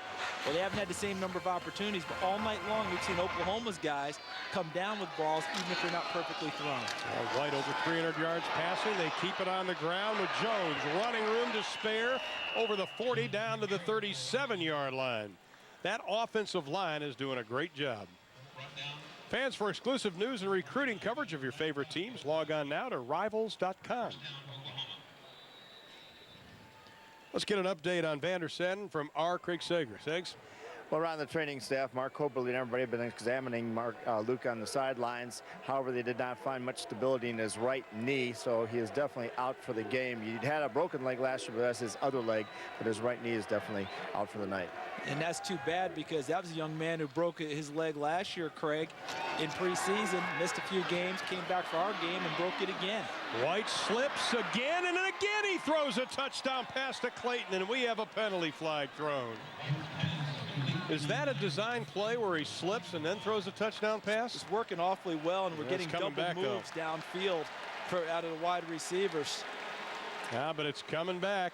That's like a spur your ball play right there. That's a ball play. Get downfield, giving double moves, showing a kind of going upfield, showing the corner route, and then breaking off to the post. Holding on the offense, 10-yard penalty, repeat first down. Now the Sooners only average about 6 penalties a game, and they've got 6 tonight. The only way you can run good double move routes downfield that deep is to get great protection, and this time they got a little bit of extra protection. Watch the offensive line for Oklahoma as Jason White goes back into the pocket.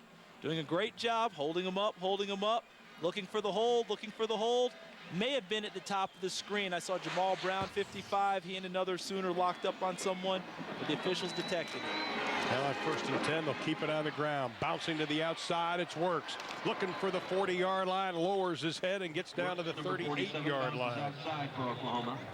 So you think that Chuck Long's going to put the slip in terms of a ball play now? Jason, go back in the pocket and slip a little bit, and then throw. Set up and throw to Mark Clayton, because it's happened to him both times. Yep. Both times that's where the ball is gone. There's Chuck Long up in the booth. There he is. Chuck Long's improved his life, though. He was a doublemint guy in the NFL. It was a superstition thing. He said his kid said, "Dad, Dentine." Yeah. Dentine. His wife said, "You got to start." So now he's chewing Dentine. Little useless trivia that Ernie will talk about later. But you're going to lose that fight at home. If the kids and mom gang up on you, that's what you're going to do. Will Peoples with his 5th reception. That ties Mark Clayton for the lead tonight, and another first down for the Oklahoma Sooners.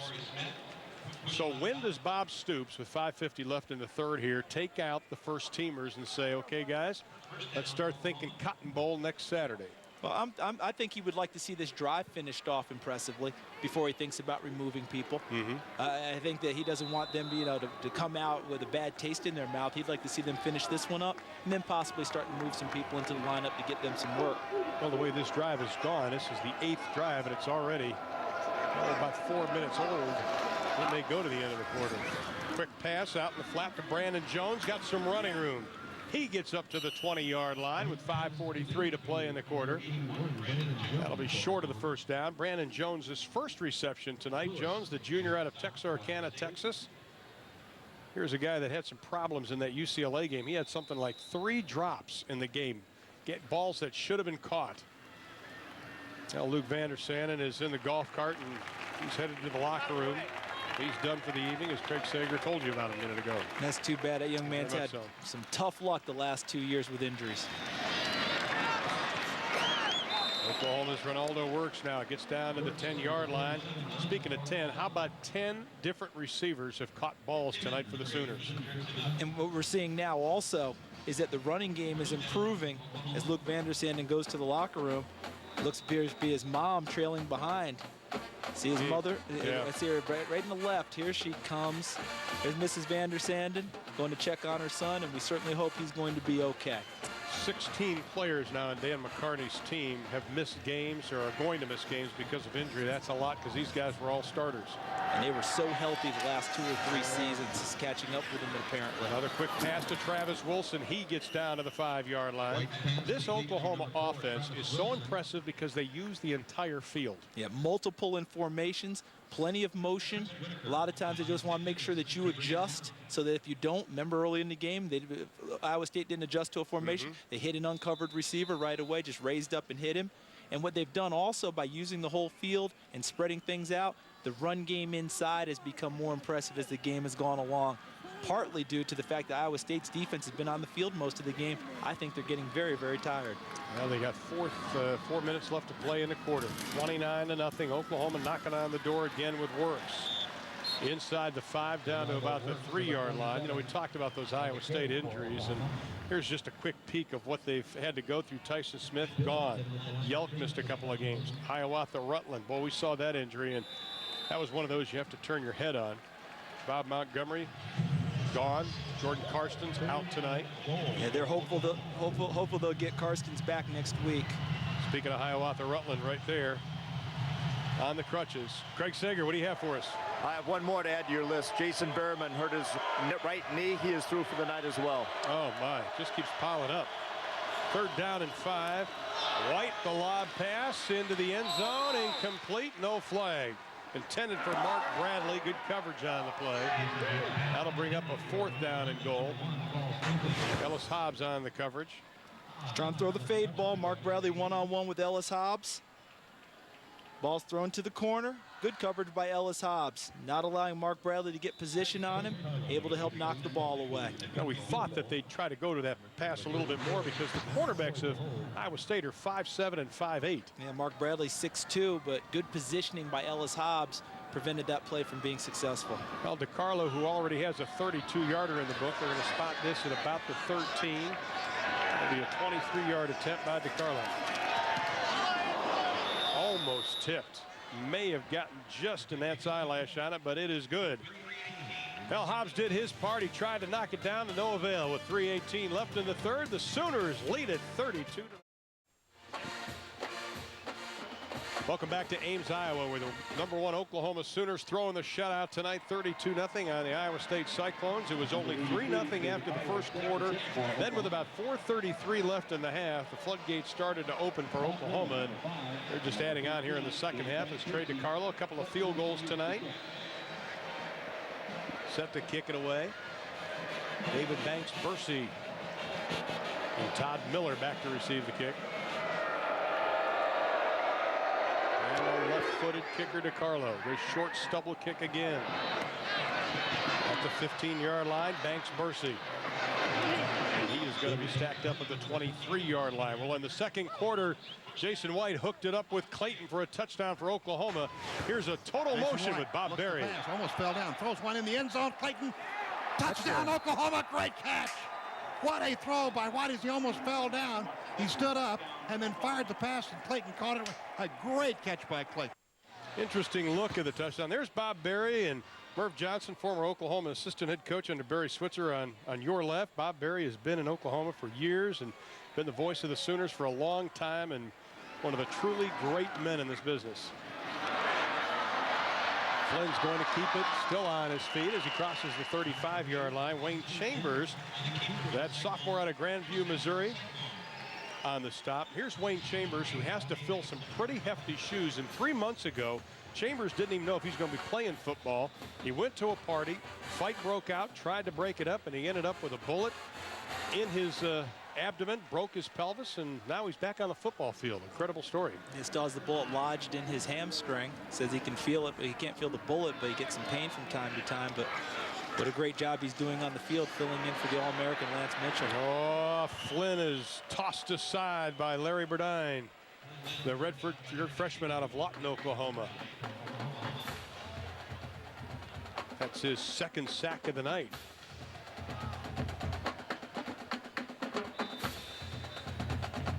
Our 1st and 10 line is brought to you by Home Depot. You know, we see Larry, number 92 of the Oklahoma Sooners. This is a young man the coaches are so proud of. Came into the game with 2 sacks in the last 3 games, and he's got a couple of tonight, and he's only a redshirt freshman. And he was so impressive last year that when they had injuries along the defensive front, they almost took the red shirt off of him late in the season, but decided to hold it. Once again, no time, and once again, it's Wayne Chambers. 5 sacks by this Oklahoma defense tonight, and the Iowa State offensive line only gave up 6 coming into this game. We talked about at the top of the show, Flynn needs time, and he's not getting it.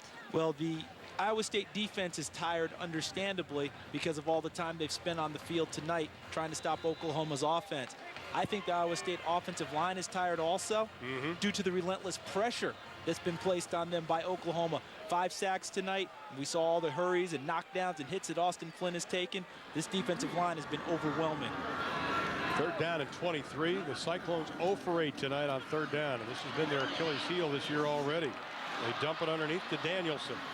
Tries to get up to the original line of scrimmage and does before he's dragged down by Teddy Lehman and pick up a 14 on the play. But it'll be 4th down for Iowa State. I tell you, you just can't say enough about this Oklahoma defense. They're going to have their hands full next week because Chance Mock is doing a great job for Texas. And you throw Vince Young into the mold and that fine wide receiver core of Texas. It's going to be a battle in Dallas next Saturday afternoon. That's going to be a fun one to watch, isn't it? And we saw Lane Danielson, number 82, get up slowly and appear to be a little weary. He's also one of the gunners on the punt team, having to chase down the punt by Tony Yelk. And another good punt by Yelk. Good, meaning Perkins doesn't return it for a touchdown. He had 3, of course, already this year against UCLA. Well, this week's installment of Home Depot Building a Team features Oklahoma versus ranked teams. And it's quite a difference between the span of 1994 to 98. That's what they were. How about 99 to 03? That's a complete reversal, courtesy of Mr. Bob Stoops. Wow. And the teams were led by, in 94 to 98, John Blake in one season, I believe, of Howard Schnellenberger. And then Bob Stoops comes in and gets right to it, doesn't he? You got to love the top 10 teams, though. The only loss for Oklahoma then it was Nebraska, the top 10 team. And you can see the top winning percentage. How about 839 for Bob Stoops? And that was a Nebraska team that played for a national championship that year. They're going to keep it on the ground. Brandon Jones, little pass there, little catch and run. Brandon Jones out of Texarkana, Texas.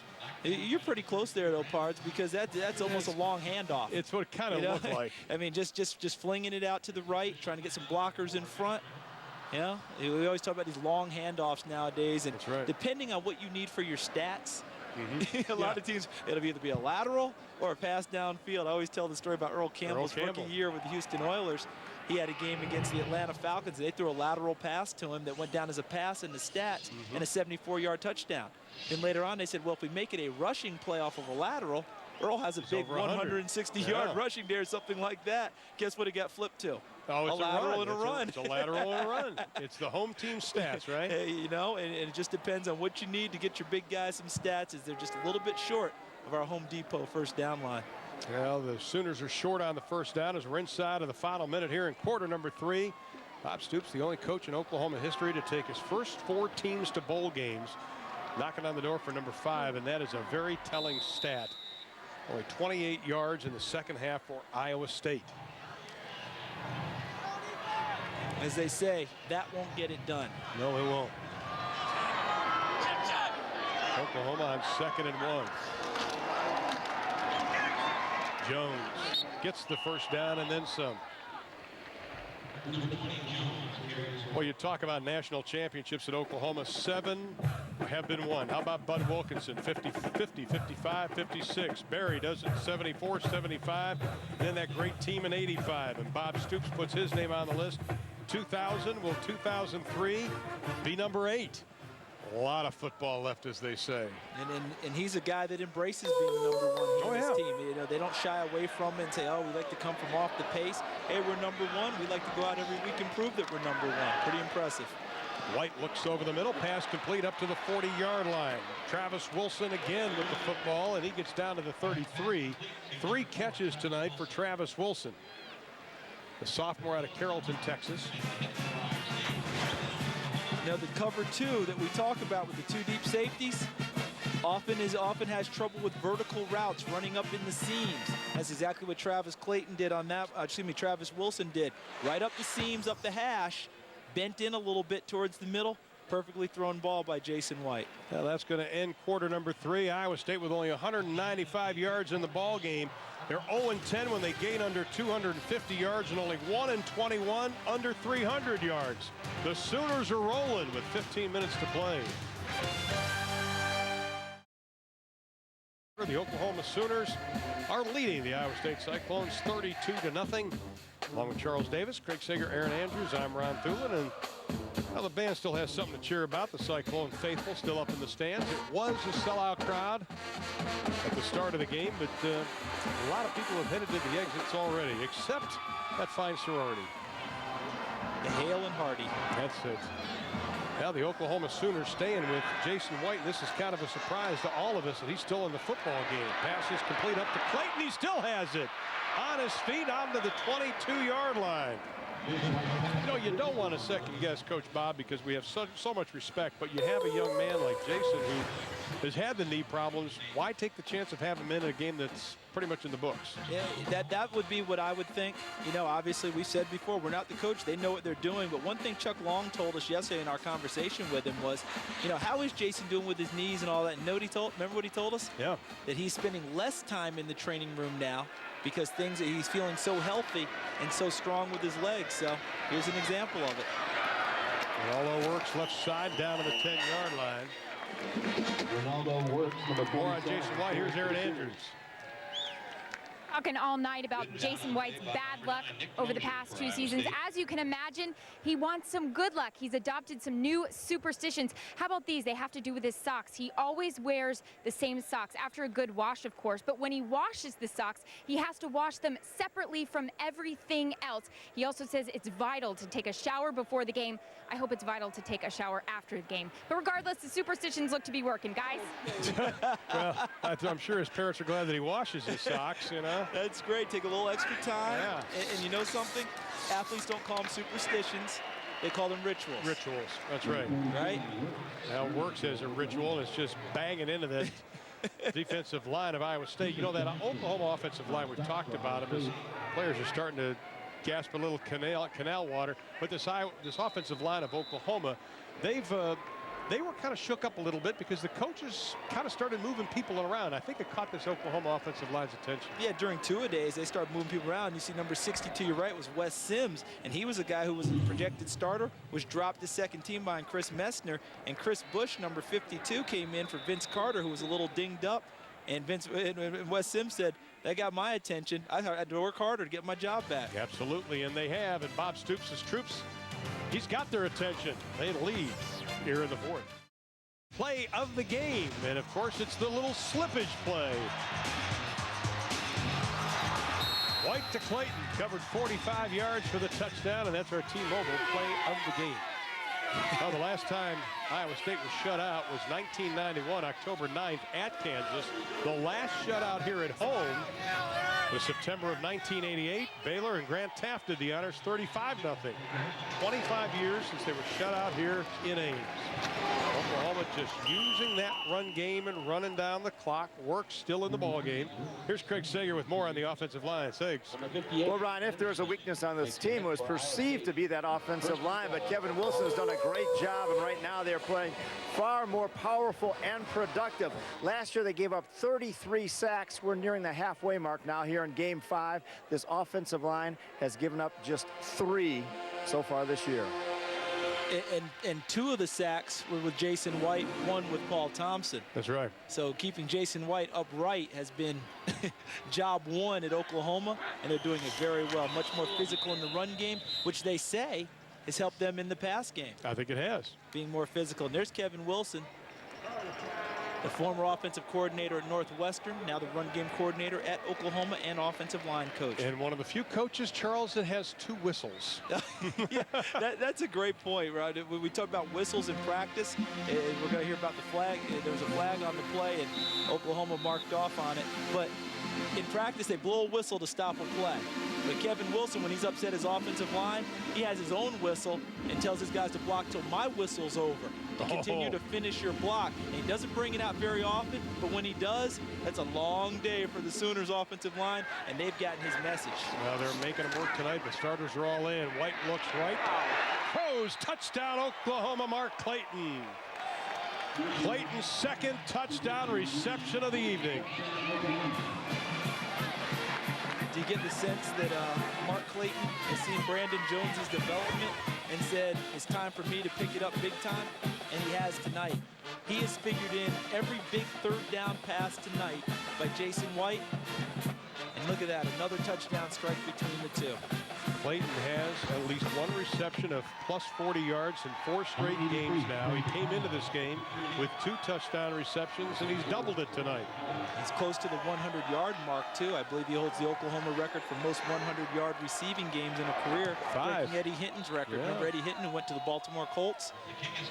Well, he has 5, including the last 2 games. He's trying to make it 3, and the Oklahoma Sooners, they're ready to go down I-35 and visit the Cotton Bowl in Dallas.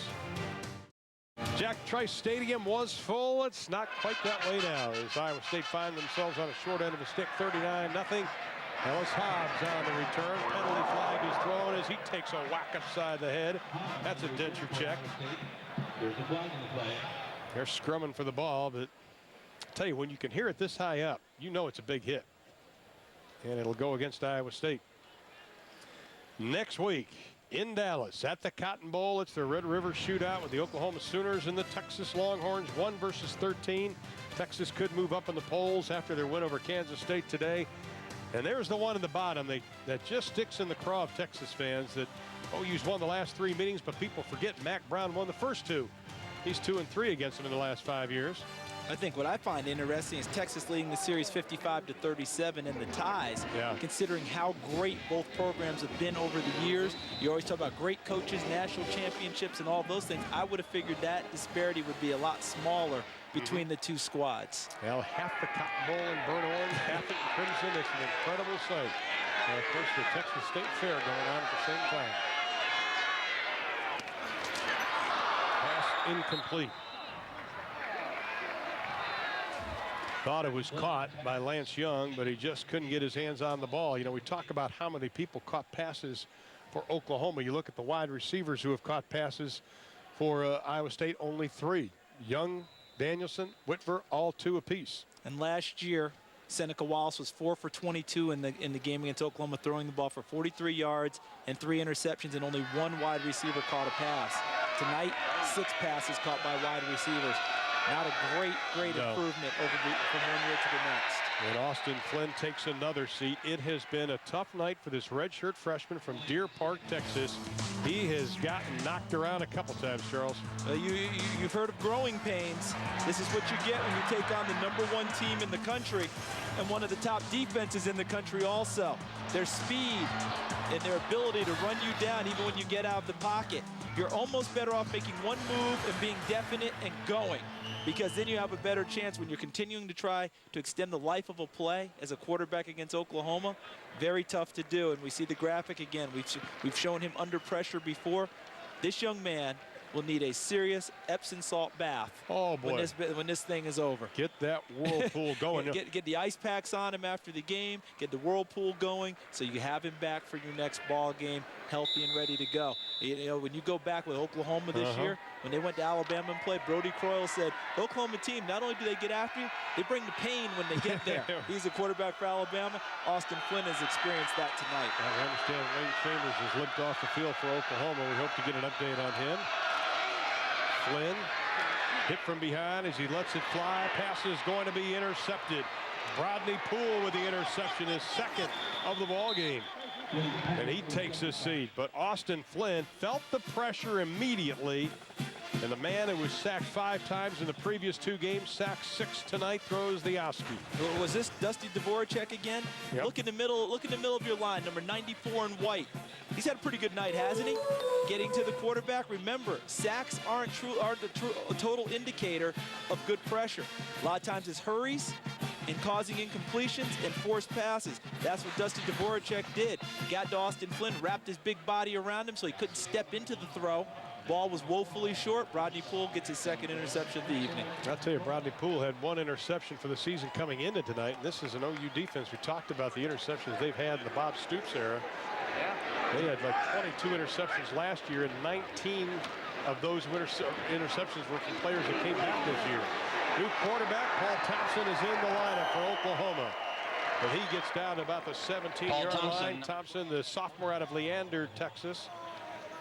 I'll tell you what, this is a young man coaches are high on. The last 6 months, the coaches have felt the improvement of Paul Thompson. He's become what they call a drill sergeant. Spends time in the film room. He keeps watching Jason White, talks to Josh Heupel, former quarterback. And this young man is going to be a player when Jason White decides to move on. Yeah, well, I talked with a longtime observer of the Oklahoma program, and he told me that this young man may be the most impressive, articulate guy on this team. This is intercepted. Iowa State's going to get on the board. Jermaine Billups. He'll take it to the golden goalpost.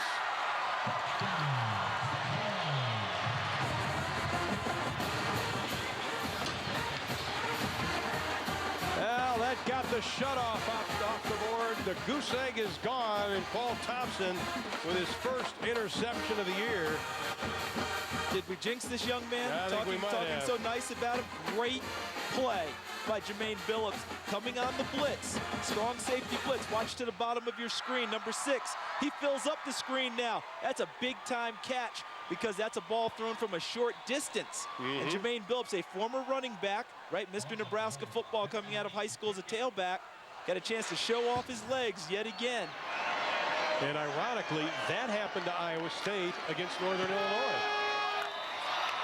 Flynn threw the pass last week and got intercepted the same way. But this time, Thompson just doesn't get enough arc on it. Billups on the blitz, takes it the distance, and Iowa State is on the board with 10:48 to play.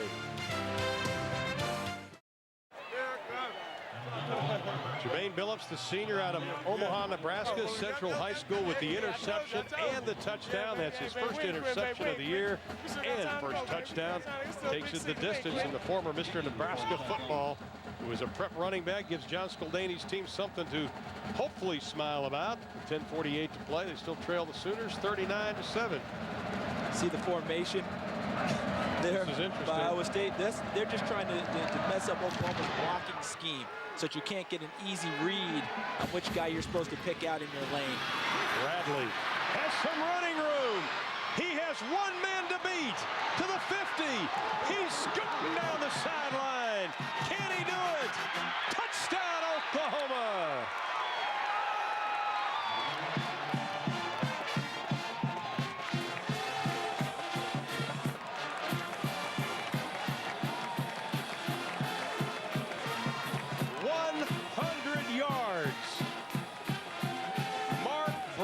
The kickoff return for 6. So Oklahoma says, I see your interception return for a touchdown and raise you 1 kickoff return for a touchdown. In their last game against UCLA, Oklahoma gave up a kickoff return for a touchdown, 91 yards with Maurice Drew from UCLA. Hope I have his name right. And then this week, they worked on it, had a little emphasis, and said, you know, why don't we bring one back ourselves? Bingo. Mark Clayton. Excuse me, not Mark Clayton, but Mark Bradley. Now the Sooners knocking on the door for 50 points. They have a string of them going right now. The extra point by DiCarlo is good. That's the longest kickoff return at Jack Trice Stadium. The old record was set in 1977. It was 95 yards, and he turns on the Jets right there, Charles. You know, I was talking about Iowa State's formation, trying to mess up Oklahoma's blocking scheme so they couldn't easily pick out who they needed to get. Evidently, they had no problem with it whatsoever. couple of good blocks inside, and the best part was Mark Bradley saw his gap and got into it right away. Boom, and off he went. Hey, look at Brent Venables, still coaching over there. You like that? Oh, that's a guy who's winning. That's the assistant defensive coordinator and co-defensive coordinator, Brent Venables, who will be a head coach one of these days, I might add, along with Mike Stoops and Chuck Long. I got a bunch of them that are going to have the HC in front of their name. Brent was a great player, you know, great coach at Kansas State, came to Oklahoma, and what a great young man, and does a super job with that defense along with Mike Stoops. Yeah, they have a staff full of them. Kevin Sumlin, who we saw last year at Texas A&M, took over the play calling, and their offensive production increased dramatically under his direction. He's coaching tight ends here. Yeah, you got Cale Gundy, a former quarterback, who's a running backs coach. You know, Darrell Wyatt, the wide receiver, suggests a couple plays in their ball game against UCLA that worked for big yardage and touchdowns. Got a lot of guys, a lot of talented people on this staff. Let's see if Iowa State can duplicate it. Ellis Hobbs the third. Still on his feet, still moving his feet, and he is held up. With more on Mark Bradley, here's Craig Sager. Well, Ron, remember at the beginning of the show, you mentioned back in 1984 when Oklahoma came into the stadium, took on Iowa State, very close game. They ended up winning 12-10. Well, that game was won by Oklahoma on a touchdown by Danny Bradley. His son, Mark Bradley, tonight with a 100-yard kickoff return for another touchdown, following in Dad's footsteps here at Jack Trice Stadium. I'll tell you what, I'm going to put my money on Danny on a 100-yard dash, though. Man, Mark's talking about right now. Yeah, right now. Right now, I'm taking Mark. I'll still go with Danny. How about Sags filling in the blanks like that? That's good. The man is a true historian. Yes, and he's warm tonight, too. Yes, he is. We all are. And we were afraid coming in here. High of 48 on Saturday. Is that park I brought? Right. And my mucklucks? Then you were ready to rock there. Didn't need them. It's a beautiful evening for football. Well, Iowa State came in with high hopes. They had a pretty good first quarter, trailed only 3-0. And Oklahoma started to spread things out in the second. Now the floodgates are a tad open. Oklahoma's showing a little bit of blitz. Flynn steps up in the pocket, scrambles, looks for the 30, gets up to the 28-yard line. Here's Ernie Johnson. Ron Thurland and Charles Davis, guys. Ernie, you practice it enough. Eventually practice. You know, you got to practice perfectly, and we have for 4 weeks. Yeah, my father used to teach us that all the time when he coached me in basketball. Practice doesn't make you better. Perfect practice makes you better. That's Coach Spook. Gotta love it, don't you? Yeah, Flynn dumps it down, getting the first down. Iowa State's Jamal Montgomery, the senior out of Long Beach, California. And here is a guy that's been quiet tonight. That's his first reception. Montgomery, the 6-foot senior, coming off his best year ever. He was a backup for a couple of years, and a lot of people thought that this would be his breakout year, and it hasn't been.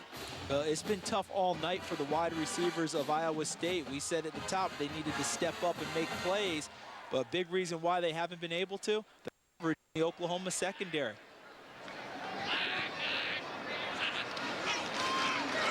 They're keeping it on the ground. Straight up the middle. Stevie Hicks, that redshirt freshman, doing a pretty good job. Now the longest kickoff return here at Jack Trice Stadium. The longest play, I should say, for the Oklahoma Sooners was Buster Rhymes' kickoff return when he was a freshman against Kansas State. And so Bradley joins Buster Rhymes, the long-legged strider. It'd be George. That's right. Buster Rhymes. Three-step drop. Flynn throws in the flat. Pass is incomplete, intended for Lance Young. Now Flynn is down. Pass intended for and it's that left shoulder. Doesn't look like it's moving a whole lot. Or is he going to grab that knee?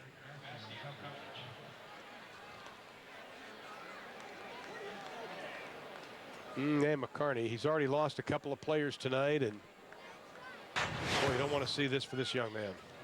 See what happens. See them step up and pass coverage right at the knee.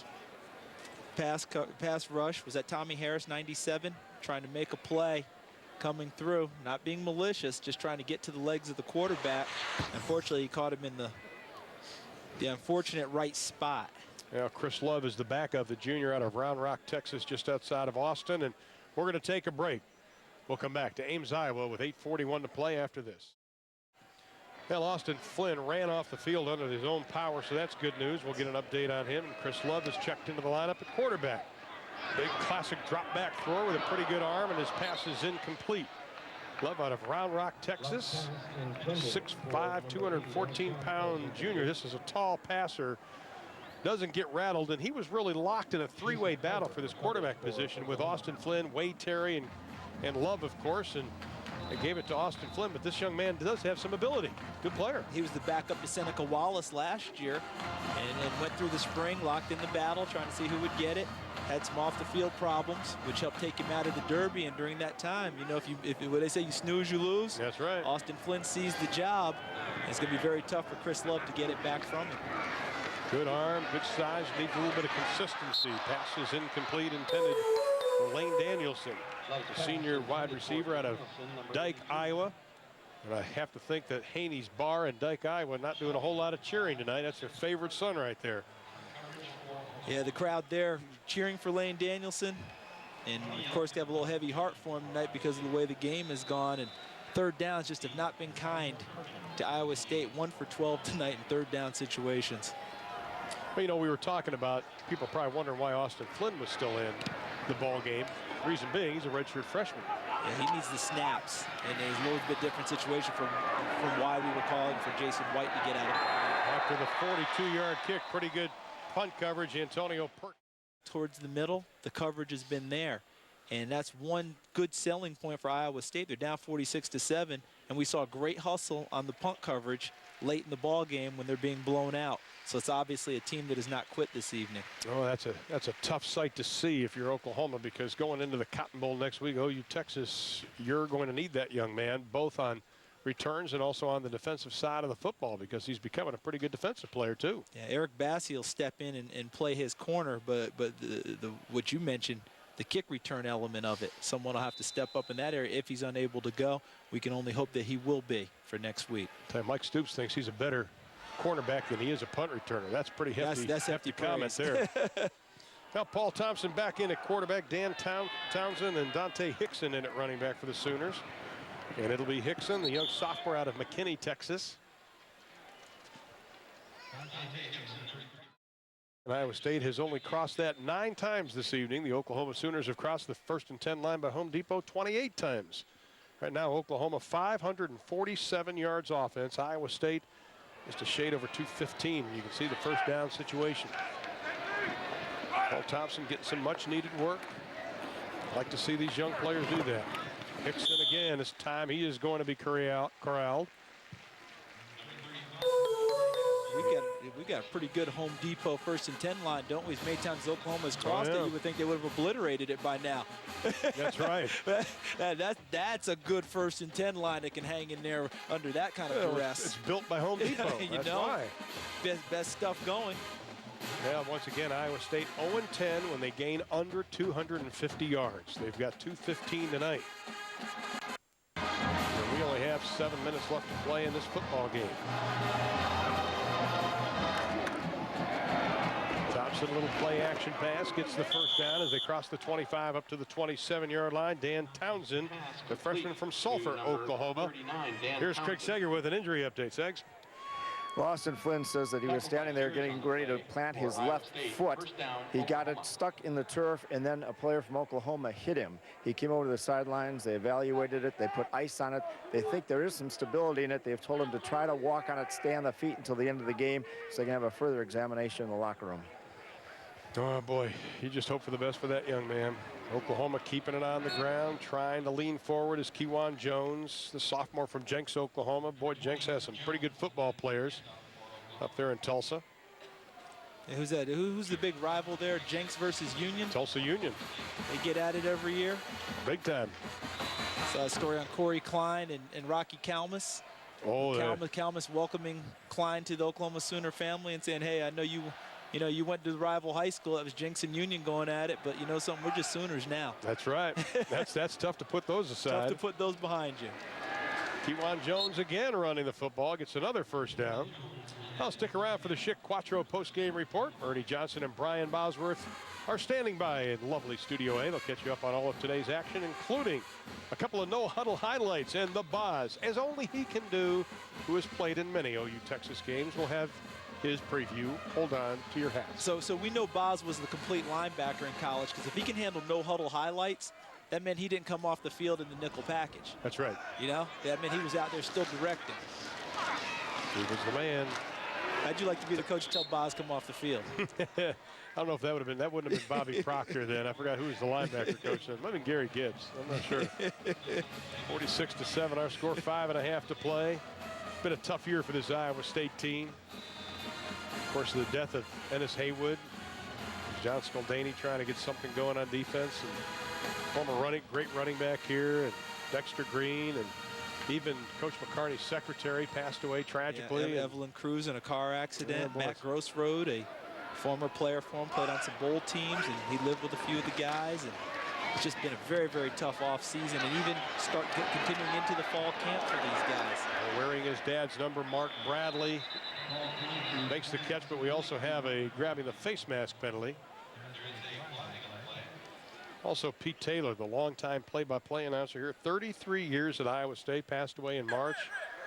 Personal foul, face mask, gets the defense, 15-yard penalty, first down. Why don't you talk about two players that are definitely missed here at Iowa State. Dexter Green from 75 to 78. They used to call him Money. Passed away from stomach cancer at the age of 46 back in May.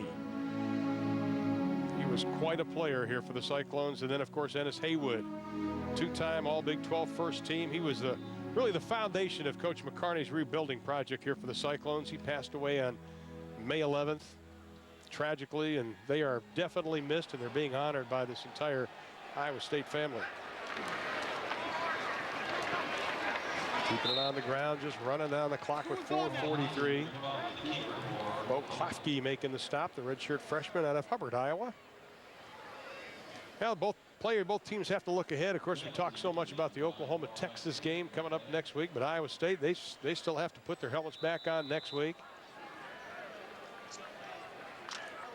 Iowa State, of course, Oklahoma next week they'll be in Lubbock to take on the flying circus of Mike Leach and company, and B.J. Simmons, who's playing tonight late. That they just started in Lubbock. And although Works lost the football but regained it, they're scheduled. But the good news is, if you have tickets for Iowa State football this year, you're doing all right, because you not only have Oklahoma coming here, you have Texas coming here, you have Kansas State coming here, and you have Colorado coming here. Yeah, that's a pretty good ticket thing there, huh? Yeah. I mean, when you think about it, you said Kansas State coming here, right? I mean, look at that. Colorado comes in here. Big time schedule. The tough part for Iowa State now is to have enough healthy players to play that schedule, something they haven't had to face in the last few years. They've been very healthy. We talked about that before the game. We didn't have to change boards from like week 5 to week 11 That's right. with Iowa State because they were so healthy last year. Hadn't been the case this year as Paul Thompson keeps it on the ground. There's one of their biggest injuries, Hiawatha Rutland. His surgery is scheduled for Tuesday, and there may be even some nerve damage, and you really hate to see that on this young man's leg. Yeah, I've had the pleasure of flying in here on Thursday with his mom, and also flew in Mark Timmons' mom, the free safety. And Mrs. Rutland is just a very special person, very sweet, and she's got this whole thing in perspective. Hey, I hope my young man gets better and has a chance to play, but things happen, and we're just going to have to adjust and move on. But we're wishing him the best for his surgery on Tuesday. 5-7, the pass is incomplete. Pass was intended for Travis Wilson. Now, it's been a rough night for this Iowa State team, losing a couple players to injury. Austin Flynn being knocked around, just what Dan McCarney had hoped that wouldn't happen. They came in with their keys. First of all, they wanted to avoid the big play. Well, they gave up at least 5 big plays to this Oklahoma Sooner team. They wanted to make Oklahoma earn it. They did in that first quarter, and for the most part of quarter number 2, they wanted to get off to a good start. They did get off to a good start, but they just couldn't sustain it. And they got off to a good start defensively. Yes. And unfortunately for Iowa State, most of tonight has been one-sided. The defense acquitted itself quite well. The offense tried, but just didn't get it done. Oklahoma knocking on the door again. He gets inside the 15-yard line. Dante Hickson brought down by Brandon Brown. Well, coming up next week, number 12, Nebraska. We'll get a look at that new look black shirt defense against the Missouri Tigers. Gary Pinkel doing a good job and trying to get over that loss to Kansas a week ago. But Missouri's going to be in the thick of things, and they may be the spoiler this year. Look for Missouri led by their very exciting quarterback, Brad Smith, who is just outstanding young man on and off the field. Looking forward to talking with him next week. It's going to be a fun one, and Columbia, Missouri already has a sellout for that game. Well, Dante Hickson, straight up the middle, thought he saw Pater. Let's take a look at some of the scores from the Big 12 Conference today. This is the big one. Congratulations, Guy Morris, a big 12-point win over Colorado.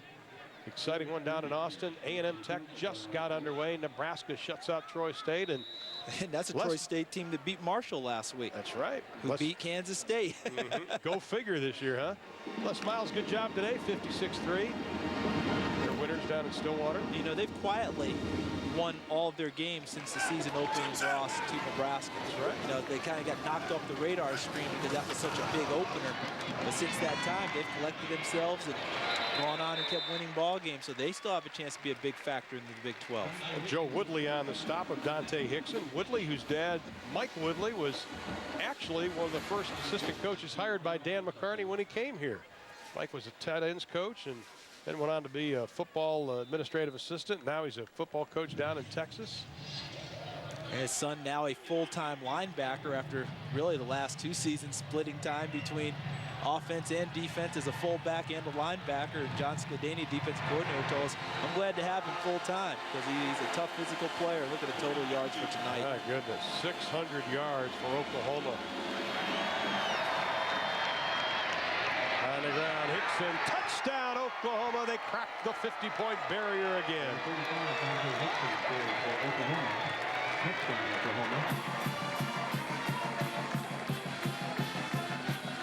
Now they have rushed for over 200 yards tonight, which puts them over the 50-point barrier in the last 3 games.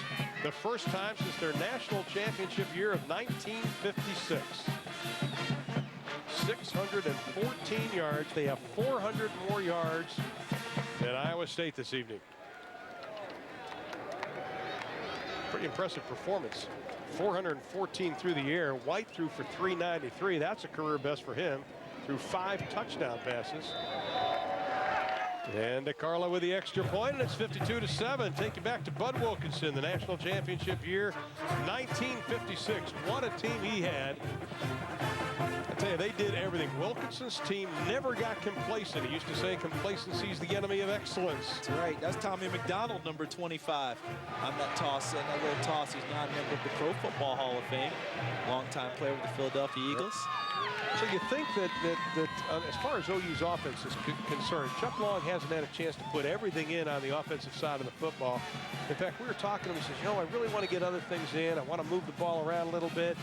and what they wanted to do, and Kevin Wilson said, listen, we need to run a certain style.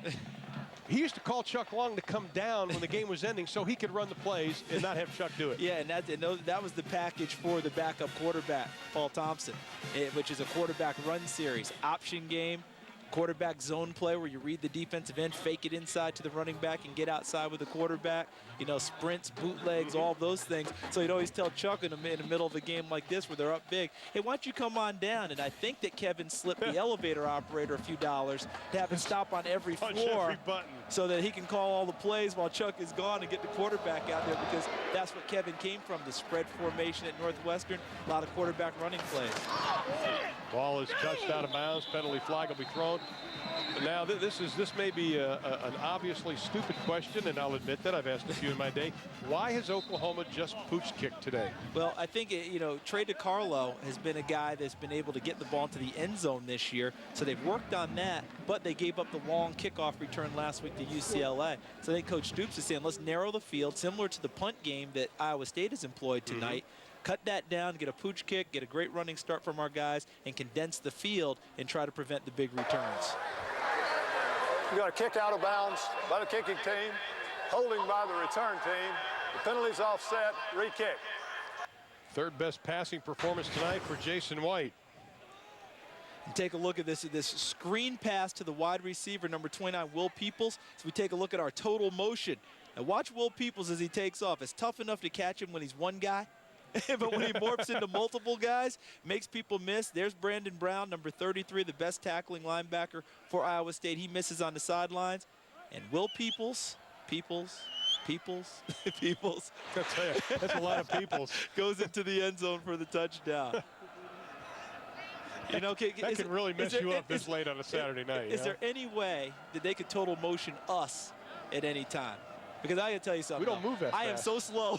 This is what I have to say. I'm so slow that total motion just wouldn't work for me. The machine would throw its hands up and say, forget it. We can't total motion yet. Another pooch kick by Oklahoma. And again, they shorten the field. And with 66 seconds left to play in this football game, Iowa State will get the football. Cook on the return. That passing yards, by the way, is a team record. Back in 1999, they had 390 passing yards against Mississippi.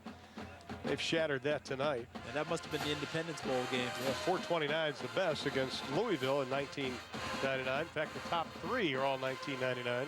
And you see Jason White on the sideline. Mike Leach was the offensive coordinator back then, too. See, look at Jason White on the sideline. His uniform's not dirty. Well, it shouldn't be because he was never really hit tonight. But, you know, when I look at Jason, tell me if this is too much of a stretch. He looks a lot like his offensive coordinator, Chuck Long. The hair. Oh, that's good. Right? Remember when Chuck was playing at Iowa? Had that cotton thatch going? He did. You know? I mean, he kind of has that look. He does, doesn't Chuck wore number 16. Jason wears 18. Chuck didn't have the burns like that. No, he didn't have the burns like that. And speaking of Chuck Long at Iowa, pretty good career. That was a great segue too. From 82 to 85, he had a pretty good career, and of course he was finished second in the Heisman Trophy balloting, the closest Heisman Trophy vote. Had a great career, of course, in the National Football League. Also, a pretty good NFL quarterback. But what the years, just 2 hours or so away from Ames, Iowa, and now he still hasn't gotten on the elevator. He's afraid now. Well, he knows Kevin Wilson's strategy. But look at the numbers that he put up. Look at the bottom. Take that. How about that? The voting results in 85, Charles Davis got none. Again? I couldn't even get, see, if I could get my mom a ballot, I might have a chance. There you go. No, I don't think so. You know, I've talked to her, no chance. Hey, Craig, what about you? Craig Sager, who did you vote for that year? Because you've had a Heisman ballot. Well, I have to tell you, I was kind of a homer because back then we were doing SEC football games, and I got a chance to see Bo Jackson quite often, and you get 3 votes. So I voted for Bo Jackson, Chuck Long, and somebody else. I can't remember who it was, but I think it's some guy from Northwestern. Well, Sags, you're an Illinois guy. Chuck's from Wheaton. Who's the most famous resident from Wheaton that wore a football uniform?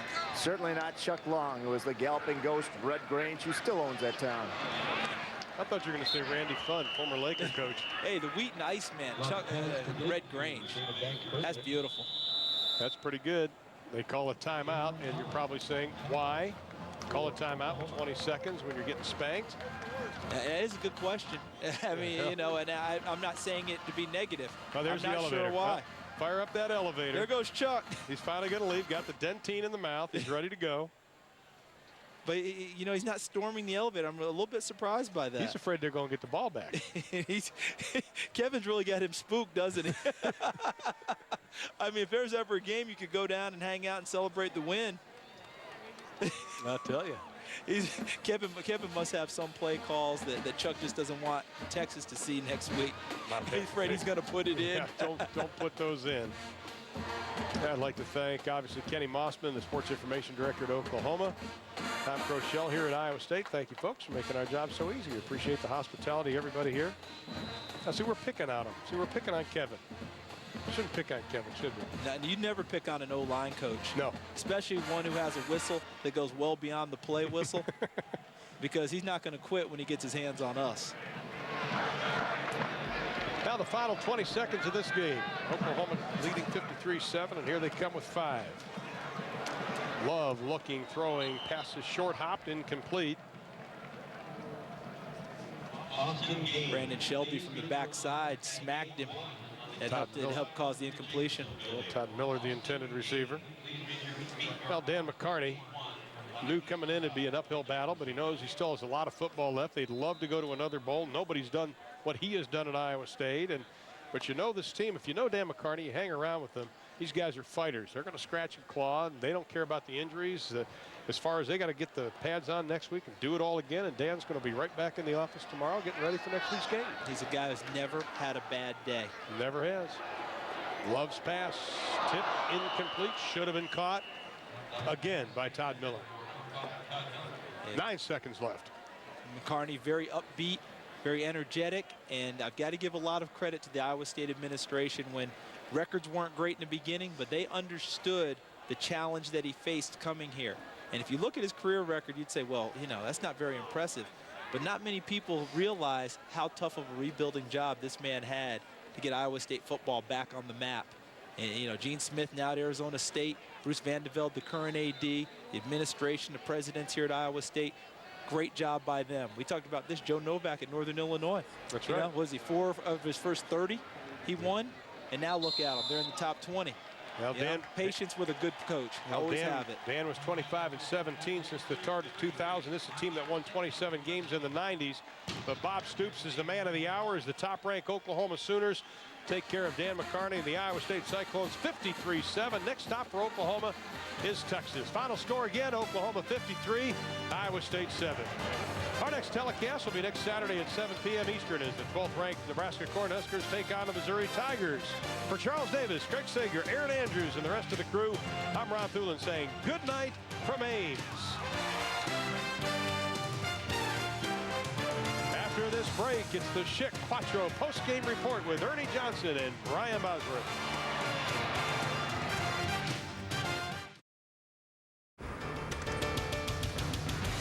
For the #1 team in the country, another dominating performance. The final from Ames, Oklahoma 53, Iowa State 7. Just another day at the office. Now it's time for the Schick Quattro post-game report. Welcome to the Schick Quattro post-game report. Schick Quattro, 4 blades for the closest, smoothest shave ever. All right, the Schick Quattro post-game report. No close shave at Ames tonight. 53-7. The Sooners all over the Cyclones. Another day at the office, you say. That's right. Bosworth. That's right. They took care of it. I like the way Oklahoma's going in. All 3 phases are clicking. They look good everywhere. Going in, and it goes without saying, into the showdown with Texas. Into the big showdown. This is what you play for. Texas, can you describe just the week and when does everything crank up as far as the excitement and the adrenaline and all that stuff? Well, for a redneck, when you're born in Oklahoma, you're born and bred to play that game. No, there's no question about it. Every other week you can pull and root for Texas, but on that given week, every redneck in Oklahoma hates the University of Texas, and I'm the first one leading the pack. It goes without saying. Now, it's in the Bible, the Redneck Bible. I know, I read it one day. My grandmother brought it out. Now, when you look at this edition of the rivalry, though, what is Oklahoma going to have to do offensively in this one against Texas? Well, there's no question. It all starts with Jason White, and they're going to have to protect Jason White. The way Jason White is playing right, he's so comfortable. If he can sit back there without getting pressure and pick that defense apart, he's going to have a successful day. On the other side, they don't really have a running game that makes them kind of one-dimensional. Defense for Texas could take advantage of that. Now, a few weeks back, it was the Fresno State game for Oklahoma, and you pointed out at that point, even though Oklahoma rolled in that game, you said a couple of injuries here concern me in terms of what might happen down the road when the competition gets tougher, and here comes a case in point. Yeah, there's no question about it. It's when you lose your key thumper inside, when they lost Lance Mitchell, it made a big hole in that middle of that defense. Now, Teddy Lehman is a great side-to-side player, and he stays on that one side, and he's now having to worry about coaching the young kids, and Fresno State took advantage of it. If University of Texas has a running game, and if they want to pull it out and not keep it a secret, they better do it in Dallas. Now, if they can get the ball into Roy Williams' hand, Roy Williams can catch the golden snitch.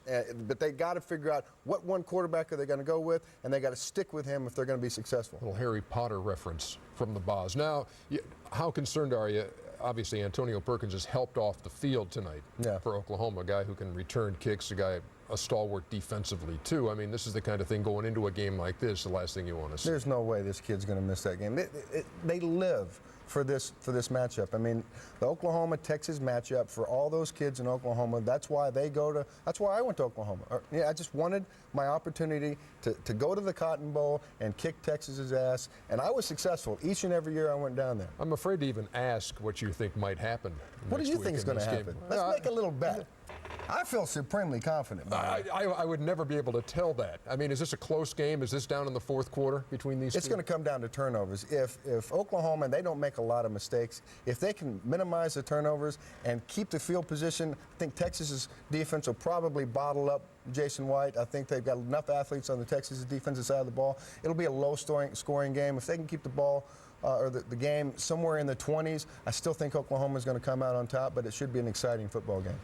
Well, that was very diplomatic, very political on your part. That was very nice after all the other stuff that you said. Now let's move on as the Campus, top-ranked Oklahoma opening its Big 12 schedule in Ames, Iowa against Iowa State. Cyclones have never beaten a top-5 team. They are 0-18-1 against Oklahoma when the Sooners are in the top 5, so it didn't look good, and it wasn't. Second quarter, that's the Sooners' Tommy Harris, blocked behind the line. Quarterback Austin Flynn finds Jack Whitford. Harris never gives up on the play. That's what they teach you. And he comes up there, fumble, and the Sooners recover. First play after the fumble, Jason White, Mark Bradley. White threw for a career-high 384 yards, tied a school record with 5 touchdowns, all Sooners. Team of the land, Oklahoma in Jack Trice Stadium, take on Iowa State. Jason White, Mark Bradley, 16-0 Sooners. And Jason White has just been terrific this year, guys. Look at him find Will Peebles here in a little screen, sets up the blockers, has the speed, gets to the outside, breaks a couple tackles, 45 yards in for the score for Oklahoma. Jason White, 26 of 34, 382, 5 touchdowns. See what these guys think of him as a Heisman candidate in a bit. After Iowa State's lone touchdown, the Sooners answer quickly as Mark Bradley logs on and is part of the Gone Network. He went end-to-end, coast-to-coast, 100 yards. The Sooners, well, as Barry Switzer used to like to say, they hang half 100 on them and a little bit more, 53-7. Well, they did have some injuries, though, Reese. They did. Antonio Perkins got nicked up in this game. In the fourth quarter. Right, he was still out there for some reason. Stoops said afterwards that he's fine as Oklahoma gets ready for Texas coming up next.